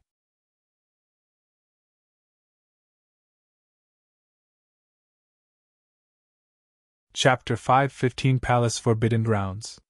Chapter 5:15 Palace Forbidden Grounds. Kill! A leader of the mounted soldiers raised his long spear and growled from the depths of his throat with a bloody glint in his eyes. Kill! Kill! Kill! The remaining millions of heavy-armored mounted riders chanted with a mighty aura while withdrawing the short spears on their backs at the same time, throwing them towards Su Zimo and the other three with their full strength in unison. Buzz! Buzz! Millions of short spears that gleamed coldly tore through the air and let out an ear-piercing sound. This was equivalent to millions of golden cores attacking at the same time, and the force of it was much stronger than the arrows. Dense and clumped, they covered the skies and almost drowned Su Zimo and the other three. The white-robed sword cultivator had cultivated for more than 100 years and had been through countless life-and-death experiences. Yet he still felt his heart palpitate at this scene and could not contain himself properly. I guess only nascent souls can survive against such an attack? A thought flashed through the white-robed sword cultivator's mind. Ring! Ring! Ring! At the same time, a clear sword-buzzing sound reverberated through the world, tearing through metal and rock with an endless sharpness. The white-robed sword cultivator was extremely familiar with such a sharpness. To begin with, he was someone that cultivated the Tao of the sword. Instinctively, the white-robed sword cultivator turned towards the sound. As Su Zimo waved his sleeves, 18 supreme-grade flying swords hovered in midair. The swords quivered and spirit light shone brightly. As though they were alive, the 18 flying swords moved unusually and interweaved in midair, leaving behind streams of sharp, cold sword chi. As they interweaved, the sword chi sliced the void into pieces and formed an extremely mysterious formation. Candlelight sword formation! Su Zimo hollered softly. 18 flying swords gathered at the same time with their tips pointing out, resembling a blazing sun radiating with a supreme sword chi. It formed in front of the white-robed sword cultivator and the other two, defending them with a gigantic disc made of swords that spun wildly. Boom! Thousands of short spears struck the candlelight sword formation and let out a deafening bang. The entire void seemed to have quivered. Right after, the world went silent. The white-robed sword cultivator's eyelids twitched rapidly. This scene had caused his heart to leap into his throat. The candlelight sword formation paused for a moment. Quivering slightly, it let out a creaking sound as though it could disperse at any moment. Xian Yi's expression turned a little pale.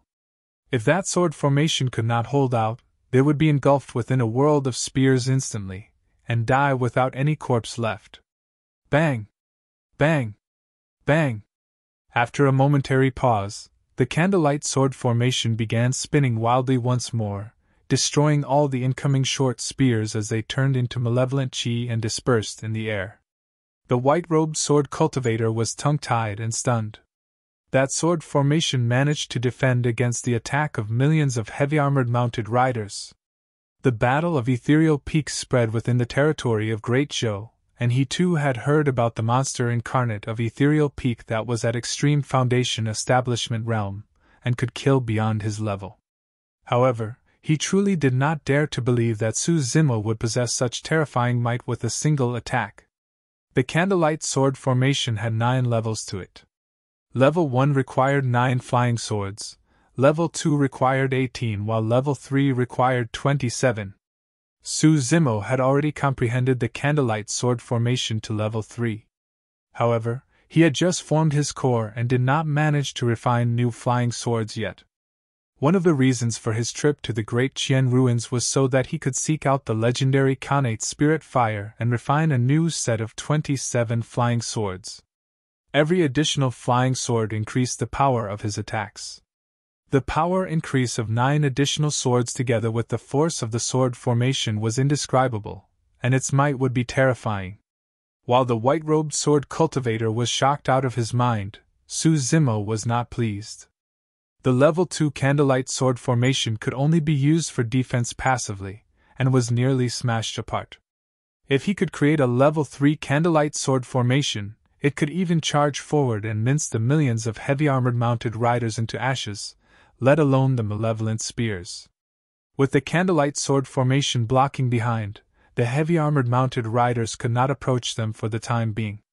Up ahead, before the heavy armored mounted riders arrived, Suzimo took the initiative and joined his thumb and middle finger to form an obscure hand seal of the Buddhist monasteries.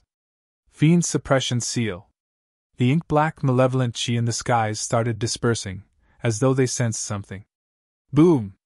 There was a deafening sound. A golden palm descended from above, radiating with a golden brilliance that tore the heavens apart. Repressive void currents started surging towards the heavy armored mounted riders in a frightening manner.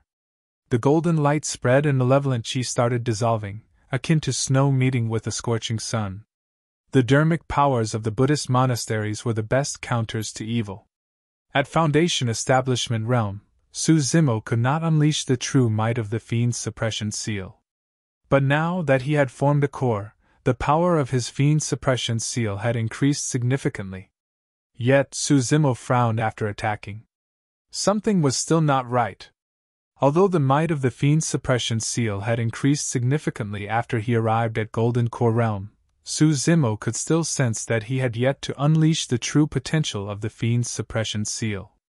Compared to the Fiend's Suppression Seal that was displayed by that reverend of the Buddhist monasteries in the Buddha bead, his Fiend's Suppression Seal was still inferior, be it in terms of power, force, or intent. Before he could contemplate further, the Fiend's Suppression Seal had already descended. Boom! The gigantic palm smashed heavily on the ground, and countless otherworldly soldiers were smited into dust as their malevolent chis were purified by the Fiend's Suppression Seal. Up ahead, an empty area the size of a palm formed. All the otherworldly soldiers stopped for a moment in their tracks, not daring to advance as though they were stunned by the power of the Fiend's Suppression Seal.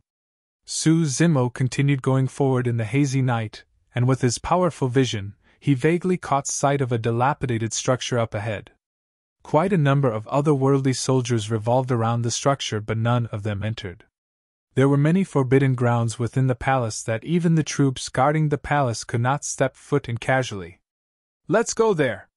Suzimo pointed forward and strode over in huge steps. The white-robed sword cultivator and Xian Yi, who was carrying Lu Wei, followed closely behind. As though they could sense that Suzimo's group wanted to enter the structure, more otherworldly soldiers swarmed towards them and attacked wildly. Suzimo changed his saber force, turning from a sinister saber technique with torrential blood chi into a majestic aura with tides rumbling. A single slash caused a countercurrent. Coupled with the sound of tsunamis, the might was horrifying. Even the attack formed by the heavy armored mounted riders could not stop Suzimo's footsteps. At the back, the candlelight sword formation defended them. At the front, Suzimo swung Blood Quencher in huge motions. Countercurrent, raging tides, vortex and ripple, Suzimo fought in all directions and broke through the layers of obstacles, eventually bringing Xian Yi and the other two with him into the structure. The endless otherworldly soldiers behind them surged over. However, all of them stopped in the tracks when they arrived before the structure. None of the otherworldly soldiers dared to take a single step in. When they saw that, the white-robed sword cultivator and Xian Yi heaved a sigh of relief, finally calming down.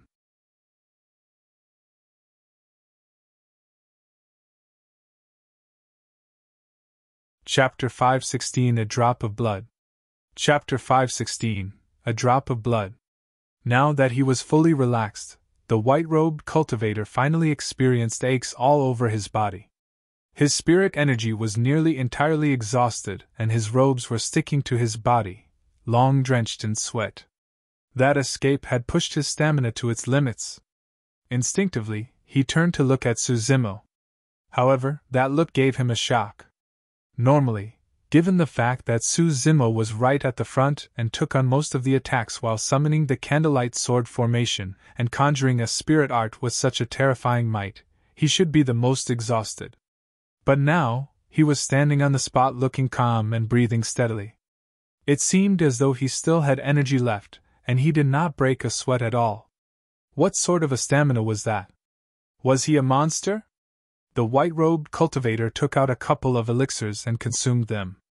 After taking a breather, he cupped his fist towards Su Zimo and said sincerely, "Thank you for rendering your assistance, fellow Taoist Su.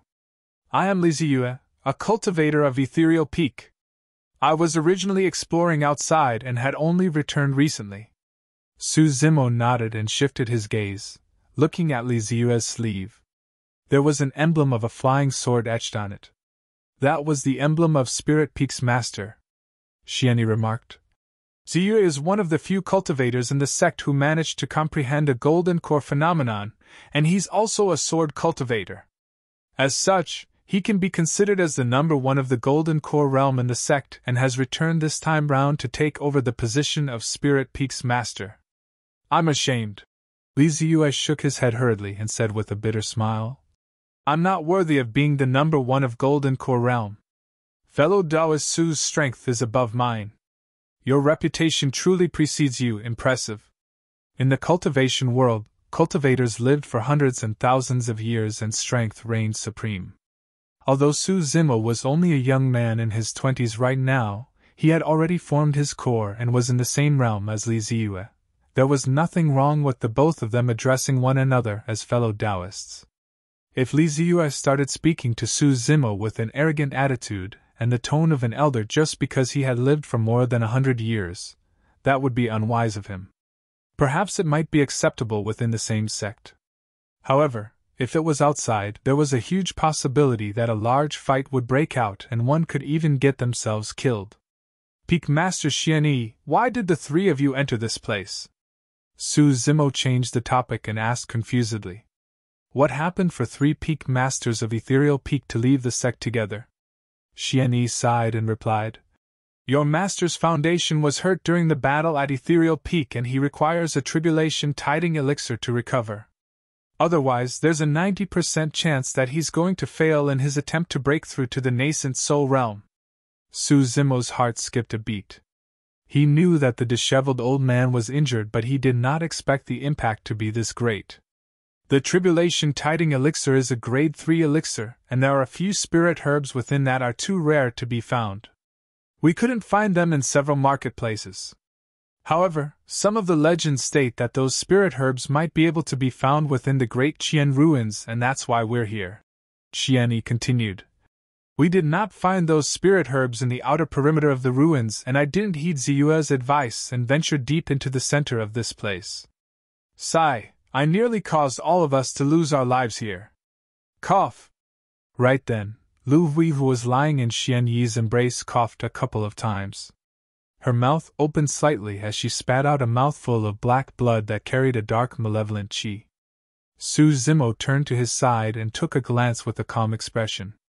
However, Li Ziyue's gaze narrowed as he lamented. The malevolent qi has entered her blood. Lu Hui, how are you?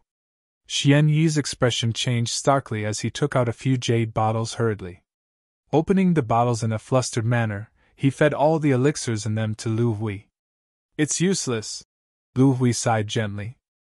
After it enters the body, malevolent qi can be purged by elixirs and the immense spirit energy of one's golden core if it did not enter deep into the bloodline. However, she was too severely injured. The malevolent qi had already infiltrated her bloodline and was circulating along with it, eating into her heart. It won't be long before her heart stopped beating. Didant. Xianyi was extremely anxious and his voice was quivering. He could naturally sense that Lu Hui's condition was getting worse. Her body was turning colder and her heart was beating fainter. However, he was helpless towards such a situation. If he had the fresh blood of a pure-blooded ferocious beast that he could feed Lu Hui, that might be able to contain the malevolent qi within her body. However, they were in a ruin with countless otherworldly soldiers patrolling around them. There was no way for them to get out. They were surrounded by silence. Apart from the few of them, there were no other living beings, let alone pure-blooded ferocious beasts. Right then, Su Zimo suddenly came before Lu Hui and squatted down. A wound appeared on his wrist area, clearly inflicted recently.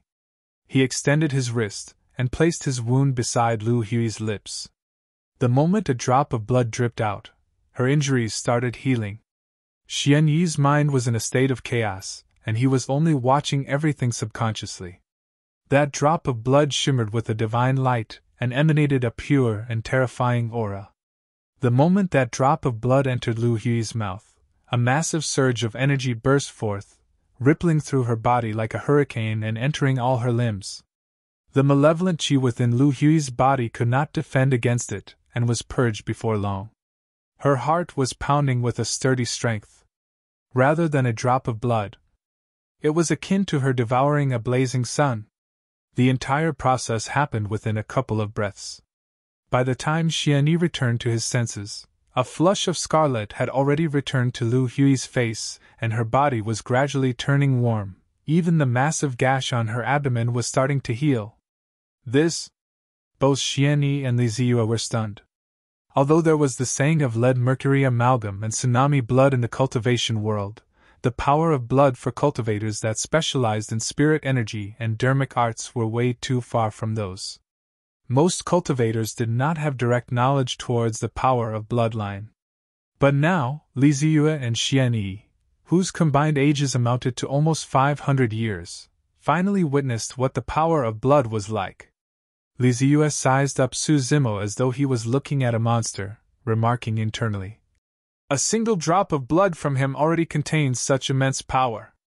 There's no wonder why his stamina is so strong."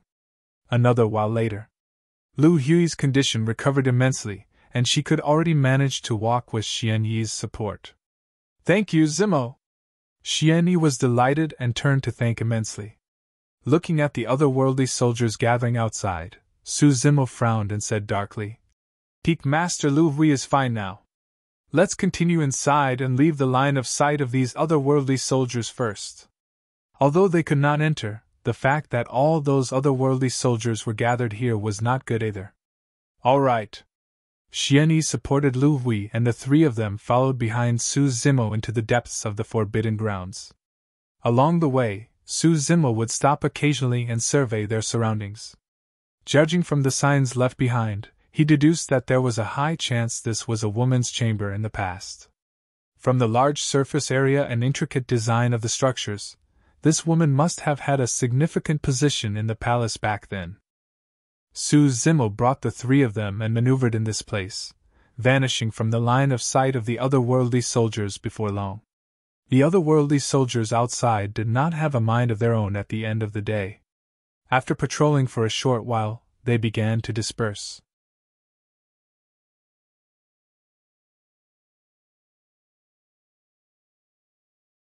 Chapter 517, Unlucky Place. Chapter 517, Unlucky Place. Outside the palace, more than 20 figures flew through the air, growing clearer against the hazy night. When they arrived, it could be seen that they were all traveling without any external objects beneath their feet. All of them were golden cores. The golden cores were dressed in the same attire, and had a bright moon with many stars embroidered on their clothes. A sect badge hung from their waists etched with a moon and sun. Their leader had the most immense aura, and his black hair swayed. With a fair complexion, his eyes resembled bright stars that shimmered in the night. "Senior Brother Qian, why did you stop?" A golden core behind him asked softly with a respectful expression. The leader curled his lips and looked in a seemingly casual manner towards a dark place nearby. Before long, he retracted his gaze as his eyes flashed with a look of mockery. "It's nothing much. Something seems to have changed in the palace. Are we still going to enter it?" the golden core behind him asked. "Of course." The leader smiled.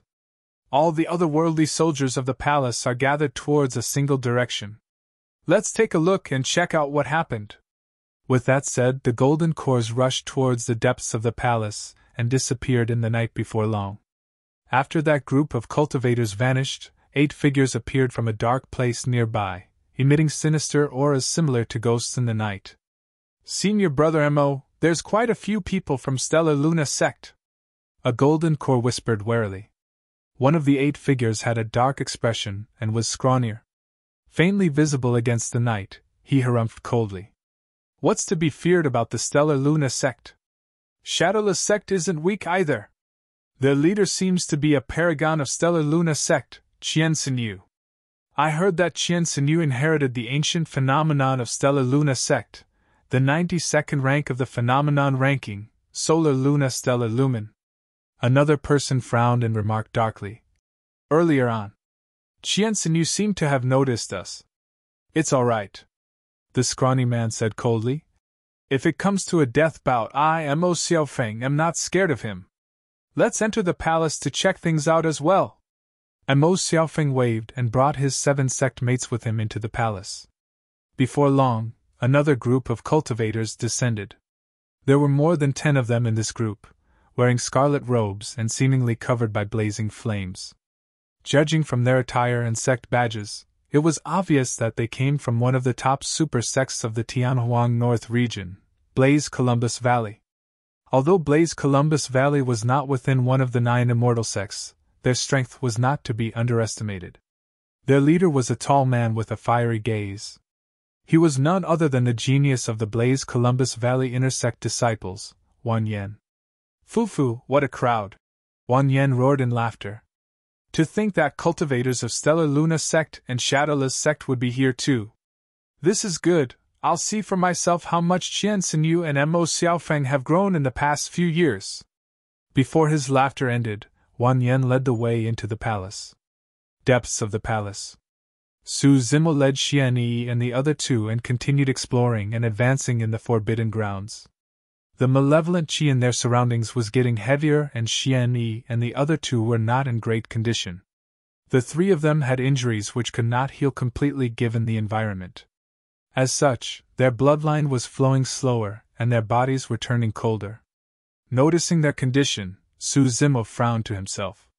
If they were to continue in that heavy malevolent qi, in less than a day, even without the threat of the otherworldly soldiers, the 3 of them would be in grave condition. Unlike Su Zimo, they did not cultivate to the tsunami blood realm. The malevolent qi could not get close to him at all.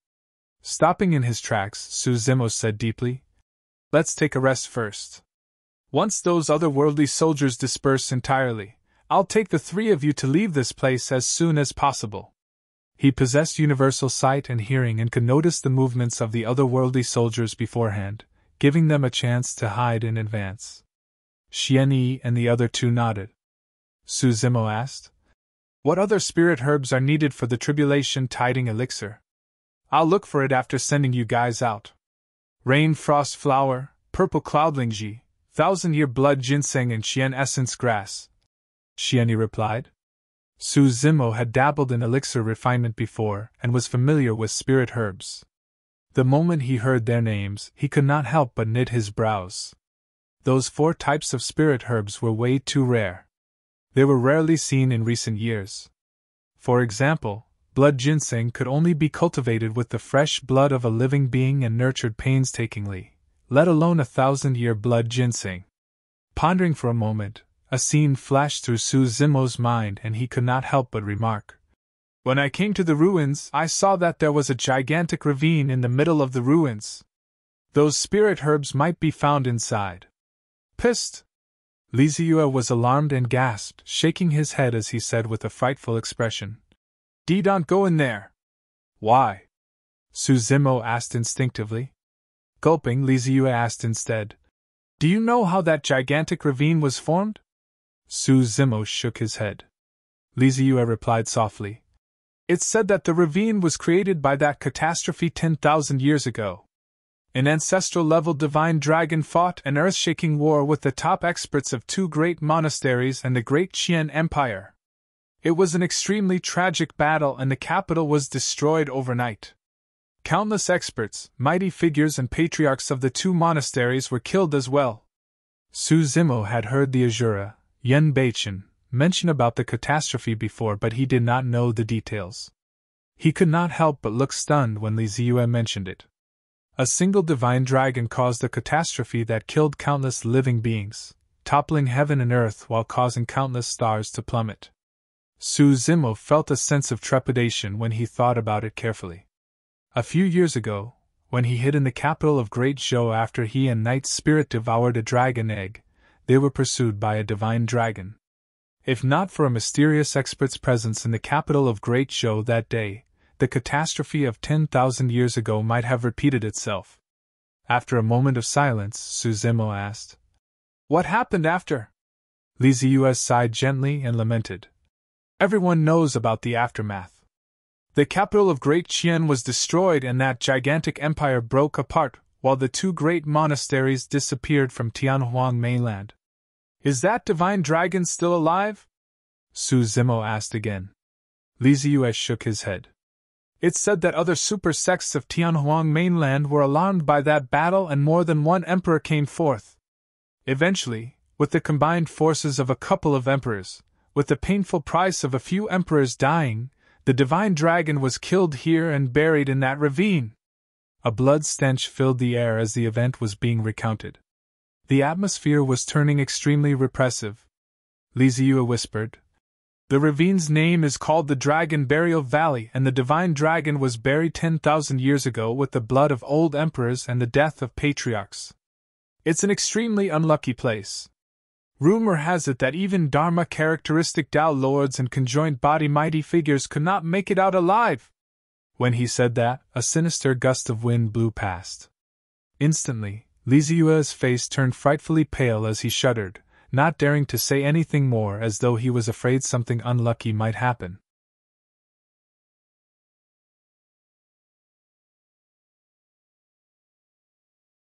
Chapter 518 Bronze Square Tripod. Chapter 518 Bronze Square Tripod. Su Zimo went silent. At the mention of Dragon Burial Valley, even he felt a chill, let alone Li Ziyue. It was as though a pair of eyes was watching them from the darkness, causing their hairs to stand on end. Su Zimo shrugged his head to compose himself. The blood of emperors and the death of patriarchs buried the divine dragon. There must be countless dangers lurking in that unlucky place. If it was somewhere a conjoined body mighty figure could not make it out alive from, he would naturally not take the risk as a golden core. However, the rain frost flower, purple cloudlingji, thousand-year blood ginseng and Qian essence grass were extremely rare spirit herbs. Where should he look for them? The tribulation tiding elixir was way too crucial for the disheveled old man. Without that elixir, the disheveled old man would have to endure a tremendous risk to attempt at a breakthrough. Otherwise, he could only wait till his lifespan was eaten up and die of a weakened blood qi. Su Zimo strode in deep thoughts. Before long, he felt a dull pain as though he stepped on something. He did not think much about it, and continued walking. After a while, he started wondering. Even without circulating his inner core or invoking his blood qi, his body was tough enough to defend against weapons. What could it be that could cause him to feel pain? A treasure? 10,000 years ago, a capital was destroyed overnight alongside two great monasteries. Countless treasures were buried in the ruins. However, Su Zimo did not find anything along the way. The forbidden grounds in the palace that he was in was extremely unusual, and there was quite a high chance that a great treasure might be buried within. Turning back, Su Zimo took more than 10 steps before he came to a stop, glaring at the ground beneath his feet with a deep gaze. Under the stone slabs and dust, a piece of metal protruded with a dull green gleam. Frowning slightly, Su Zimo waved his sleeves and cleared the slabs and the surroundings. More of the metal was revealed, looking like the handle of an object. Grabbing the handle, Su Zimo pulled it outside. Su Zimo's expression changed slightly. That unknown object that was buried in the ruins merely budged slightly. Freeing both hands, Su Zimo's eyes lit up as he grabbed the piece of metal. His bloodline surged and he exerted his entire body's strength, yanking upwards with a deep grunt. Bang! Boom! Boom! The ground shook violently and almost sank in. Coming forth from the ground, a gigantic object gradually came into view. It was a bronze tripod. Tripods were the most mysterious objects in Tianhuang mainland.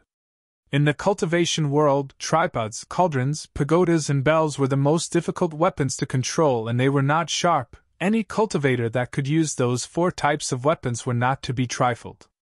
All 4 types of weapons had a common feature. All of them had empty space within. They could restrain and lock up living beings or other weapons. The 4 types of weapons possessed different dharmas and das. To begin with, each of them had different mysterious powers that were frightening. For example, the bell possessed the power of sound. In the monasteries of the cultivation world, most of them possessed the gigantic bells of Buddhism. Each time the gigantic bells rang, the sounds of Sanskrit would reverberate and evil demons, ghosts and monsters would not dare to approach. As for cauldrons, they possessed the power of incineration right after they were refined. Among them, the tripods were symbols of dignity and power. Tripods were pillars of nations and das. A single suppression from them could stabilize the 4 seas and the 8 desolates. They possessed supreme powers and had an absolute position. In the cultivation world, most of the tripods referred to 3D round tripods. 3 legs, 2 handles and 1 base. Innately, they fit the cosmic rules and the obscurities of the Tao. The tripod before him was a 4D square tripod. Unlike the 3D round tripod that symbolized harmony with its roundness, the 4D square tripod was defined and did not fit in with the world as it stood upright. However, the defined shape of the tripod gave it a domineering look and a mighty aura. If the heavens do not tolerate me, I'll break the heavens. If the earth does not tolerate me, I'll trample on it. If the world does not tolerate me, I'll create my own world. The 4D square tripod was extremely similar to Su Zimo's character. The bronze square tripod was a meter tall. Placed upright before Su Zimo, it gave off an ancient aura. A single look was enough to tell that this was no ordinary object. Unfortunately, the bronze square tripod was filled with cracks all over and was dim without luster. It seemed to have gone through something that caused it to be destroyed. What a pity! Xianyi shook his head and sighed.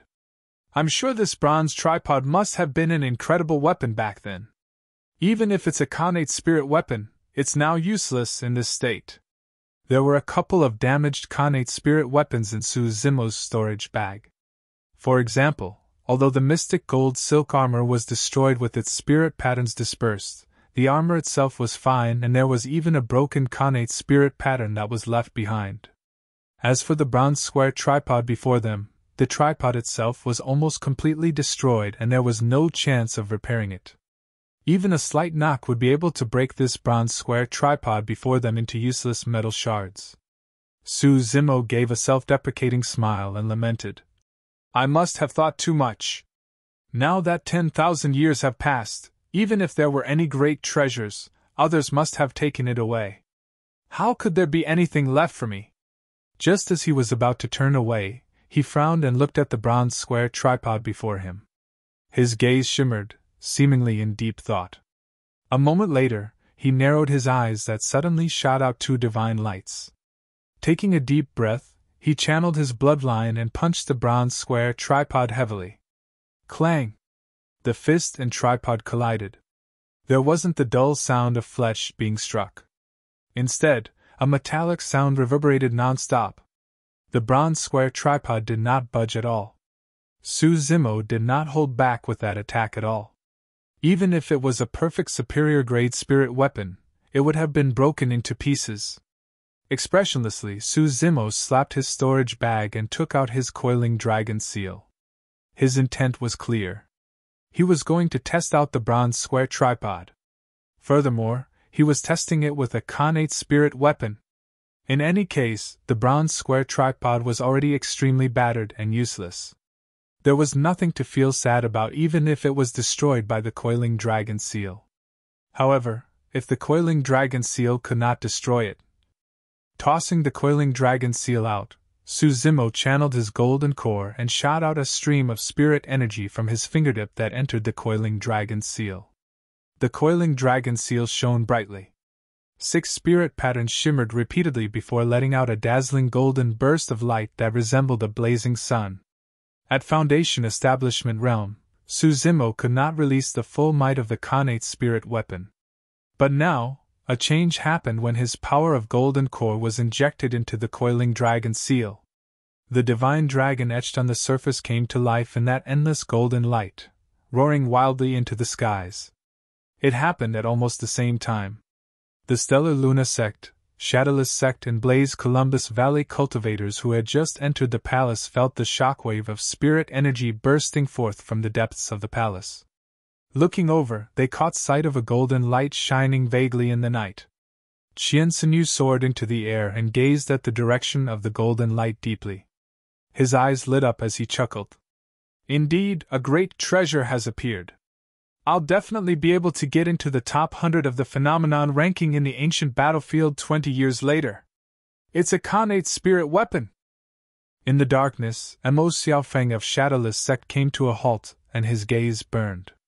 Blaze Columbus Valley's Wang Yan reared his head and roared into laughter. No longer hiding himself, he rose into the air and glared in the direction of Stellar Luna sect and Shadowless sect in an unbridled manner, shouting, I'm going to get my hands on that Khanate spirit weapon! Only the strongest can get their hands on that great treasure!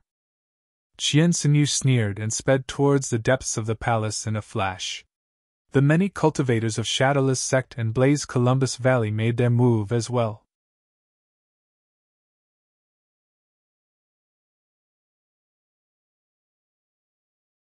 Chapter 519 Underground Palace. Chapter 519 Underground Palace. Boom! A golden divine dragon coiled around the coiling dragon seal and descended with a terrifying might. The air currents exploded with a resounding bang. Clang! The coiling dragon seal slammed heavily against the bronze square tripod, causing sparks to fly. In the end, Xian Yi and the other three were shocked. The Khanate spirit weapon, the coiling dragon seal, was repelled. The golden divine dragon in midair let out a tragic cry, as though it was scared by something, and turned into a streak of golden light before retreating into the gigantic seal once more to hide. The light of the coiling dragon seal dimmed gradually. Waving his sleeves, Su Zimo put away the coiling dragon seal into his storage bag once more. The bronze square tripod stood in its original spot, embedded deeply into the mud but without much changes to it. Even after a full might smash of the coiling dragon seal, the tripod looked the same, filled with cracks, but it did not collapse entirely, nor did it turn into a pile of scrap metal. Even a supreme-grade spirit weapon would have shattered against the smash of the coiling dragon seal. Furthermore, given the coiling dragon seal's reaction, it seemed as though it suffered slightly in that clash. It's so tough? Li Ziyue was secretly stunned. Pondering for a moment, Su Zimo walked forward and placed his palm on the bronze square tripod, injecting a stream of spirit energy into it. The bronze square tripod had no reaction at all. No matter what sort of a treasure this was in the past, the fact that it was destroyed to such an extent means that it could probably only be used to toss at people in the future. Whisking up the bronze square tripod, Su Zimo placed it in his storage bag.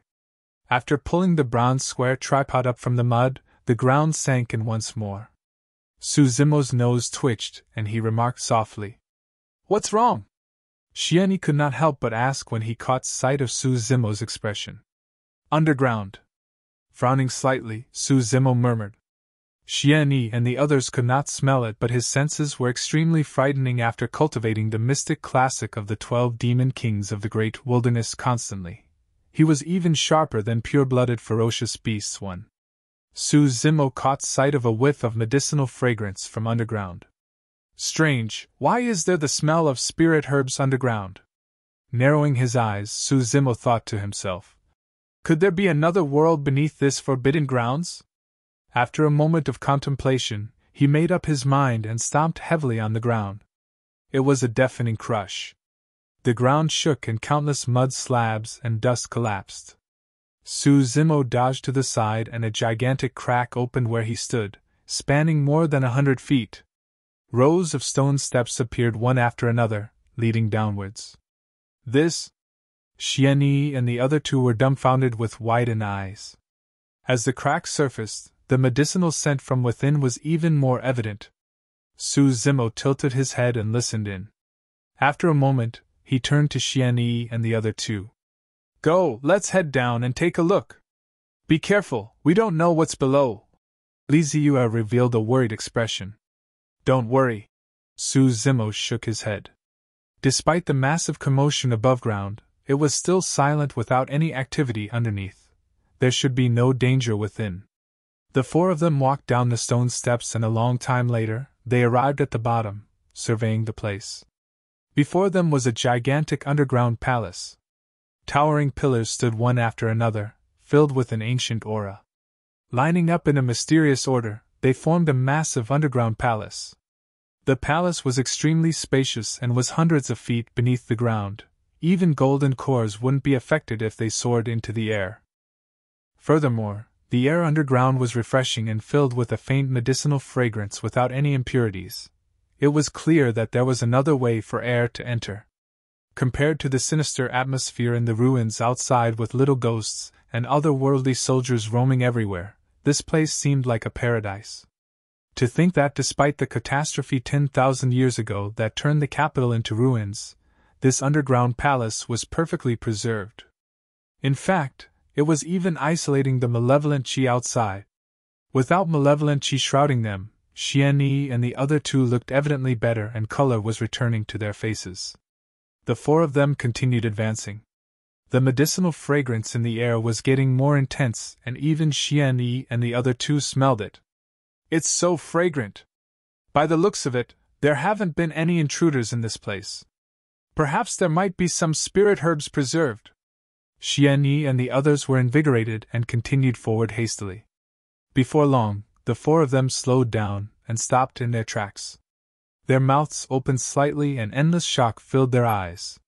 Before them was a magnificent medicinal field that was separated into blocks with different spirit herbs.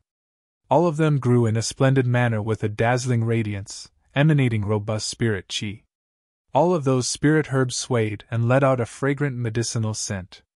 Even without any knowledge of elixir refinement, one could tell that those spirit herbs were already mature and were at least thousands of years old. The rain frost flower, purple cloud lingji, blood ginseng and qian essence grass that the tribulation tiding elixir required were all present. Furthermore, the blood ginsengs in this medicinal field were not just 1,000 years old, but 10,000 years old. The blood ginseng's shape was already humanoid with its feet and arms vaguely forming. With another 10,000 years, the blood ginsengs would have turned into spirits. Apart from the four types of spirit herbs, there were plenty of other rare materials such as the scarlet flame bamboo, scarlet moon grass and scarlet flame fruit. Su Zimo and the others were delighted. The value of this medicinal field was unimaginable. When they got closer, the spirit qi was thicker and the medicinal fragrance almost materialized. With a slight whiff, Xian Yi and the other two felt their injuries recovering. Although they were in an underground palace, bright moonlight spilled down from above the medicinal field in a hazy and mysterious manner. Raising his head slightly, Su Zimo caught sight of a series of magnificent crystals and gems at the top of the palace that could reflect the light from outside nicely onto the field. From the outside, the underground palace could not be seen and it was merely in ruins. However, through the crystals, everything outside could be seen from this palace. It was truly an impressive design that was out of this world. This was also the exact reason why this medicinal field was buried underground for 10,000 years without withering or being discovered by exploring cultivators. Su Zimo took a walk around the medicinal field and was drawn to a particular spirit field in the middle. Although it had a large surface area, there was only a single stalk of spirit herb in it. It was scarlet all over and looked resplendent. Swaying gently, there was a green and red fruit at the top that was the size of an infant's fist. "What is this?" Li Ziyue also took notice of the spirit fruit and asked instinctively. "I think this is a vermilion fruit," Su Zimo replied with a smile and joyful eyes. At the mention of vermilion fruit, Xian Yi and the other two widened their eyes. The vermilion fruit was one of the most famous spirit items in the world because it only bloomed once every 5,000 years before taking another 5,000 years to bear fruit. It was also known as the 10,000-year vermilion fruit. After consuming it, golden cores would experience a burst in their spirit energies and could rise a single minor realm. For someone like Su Zimo, although he had just formed his core, if he were to consume the vermilion fruit, he could advance to mid-stage golden core right away. That was not all. The vermilion fruit was a great tonic for golden cores with immense benefits. It could change their physiques to a great degree and burn away all impurities in their bodies, extending their lifespans. Of course, that was for golden cores. If ordinary mortals or foundation establishment cultivators were to consume the vermilion fruit, they would be burned to ashes in the blink of an eye. You're tuning into the Phoenix Nights YouTube channel. Don't forget to subscribe and join us on this journey to catch the most captivating stories.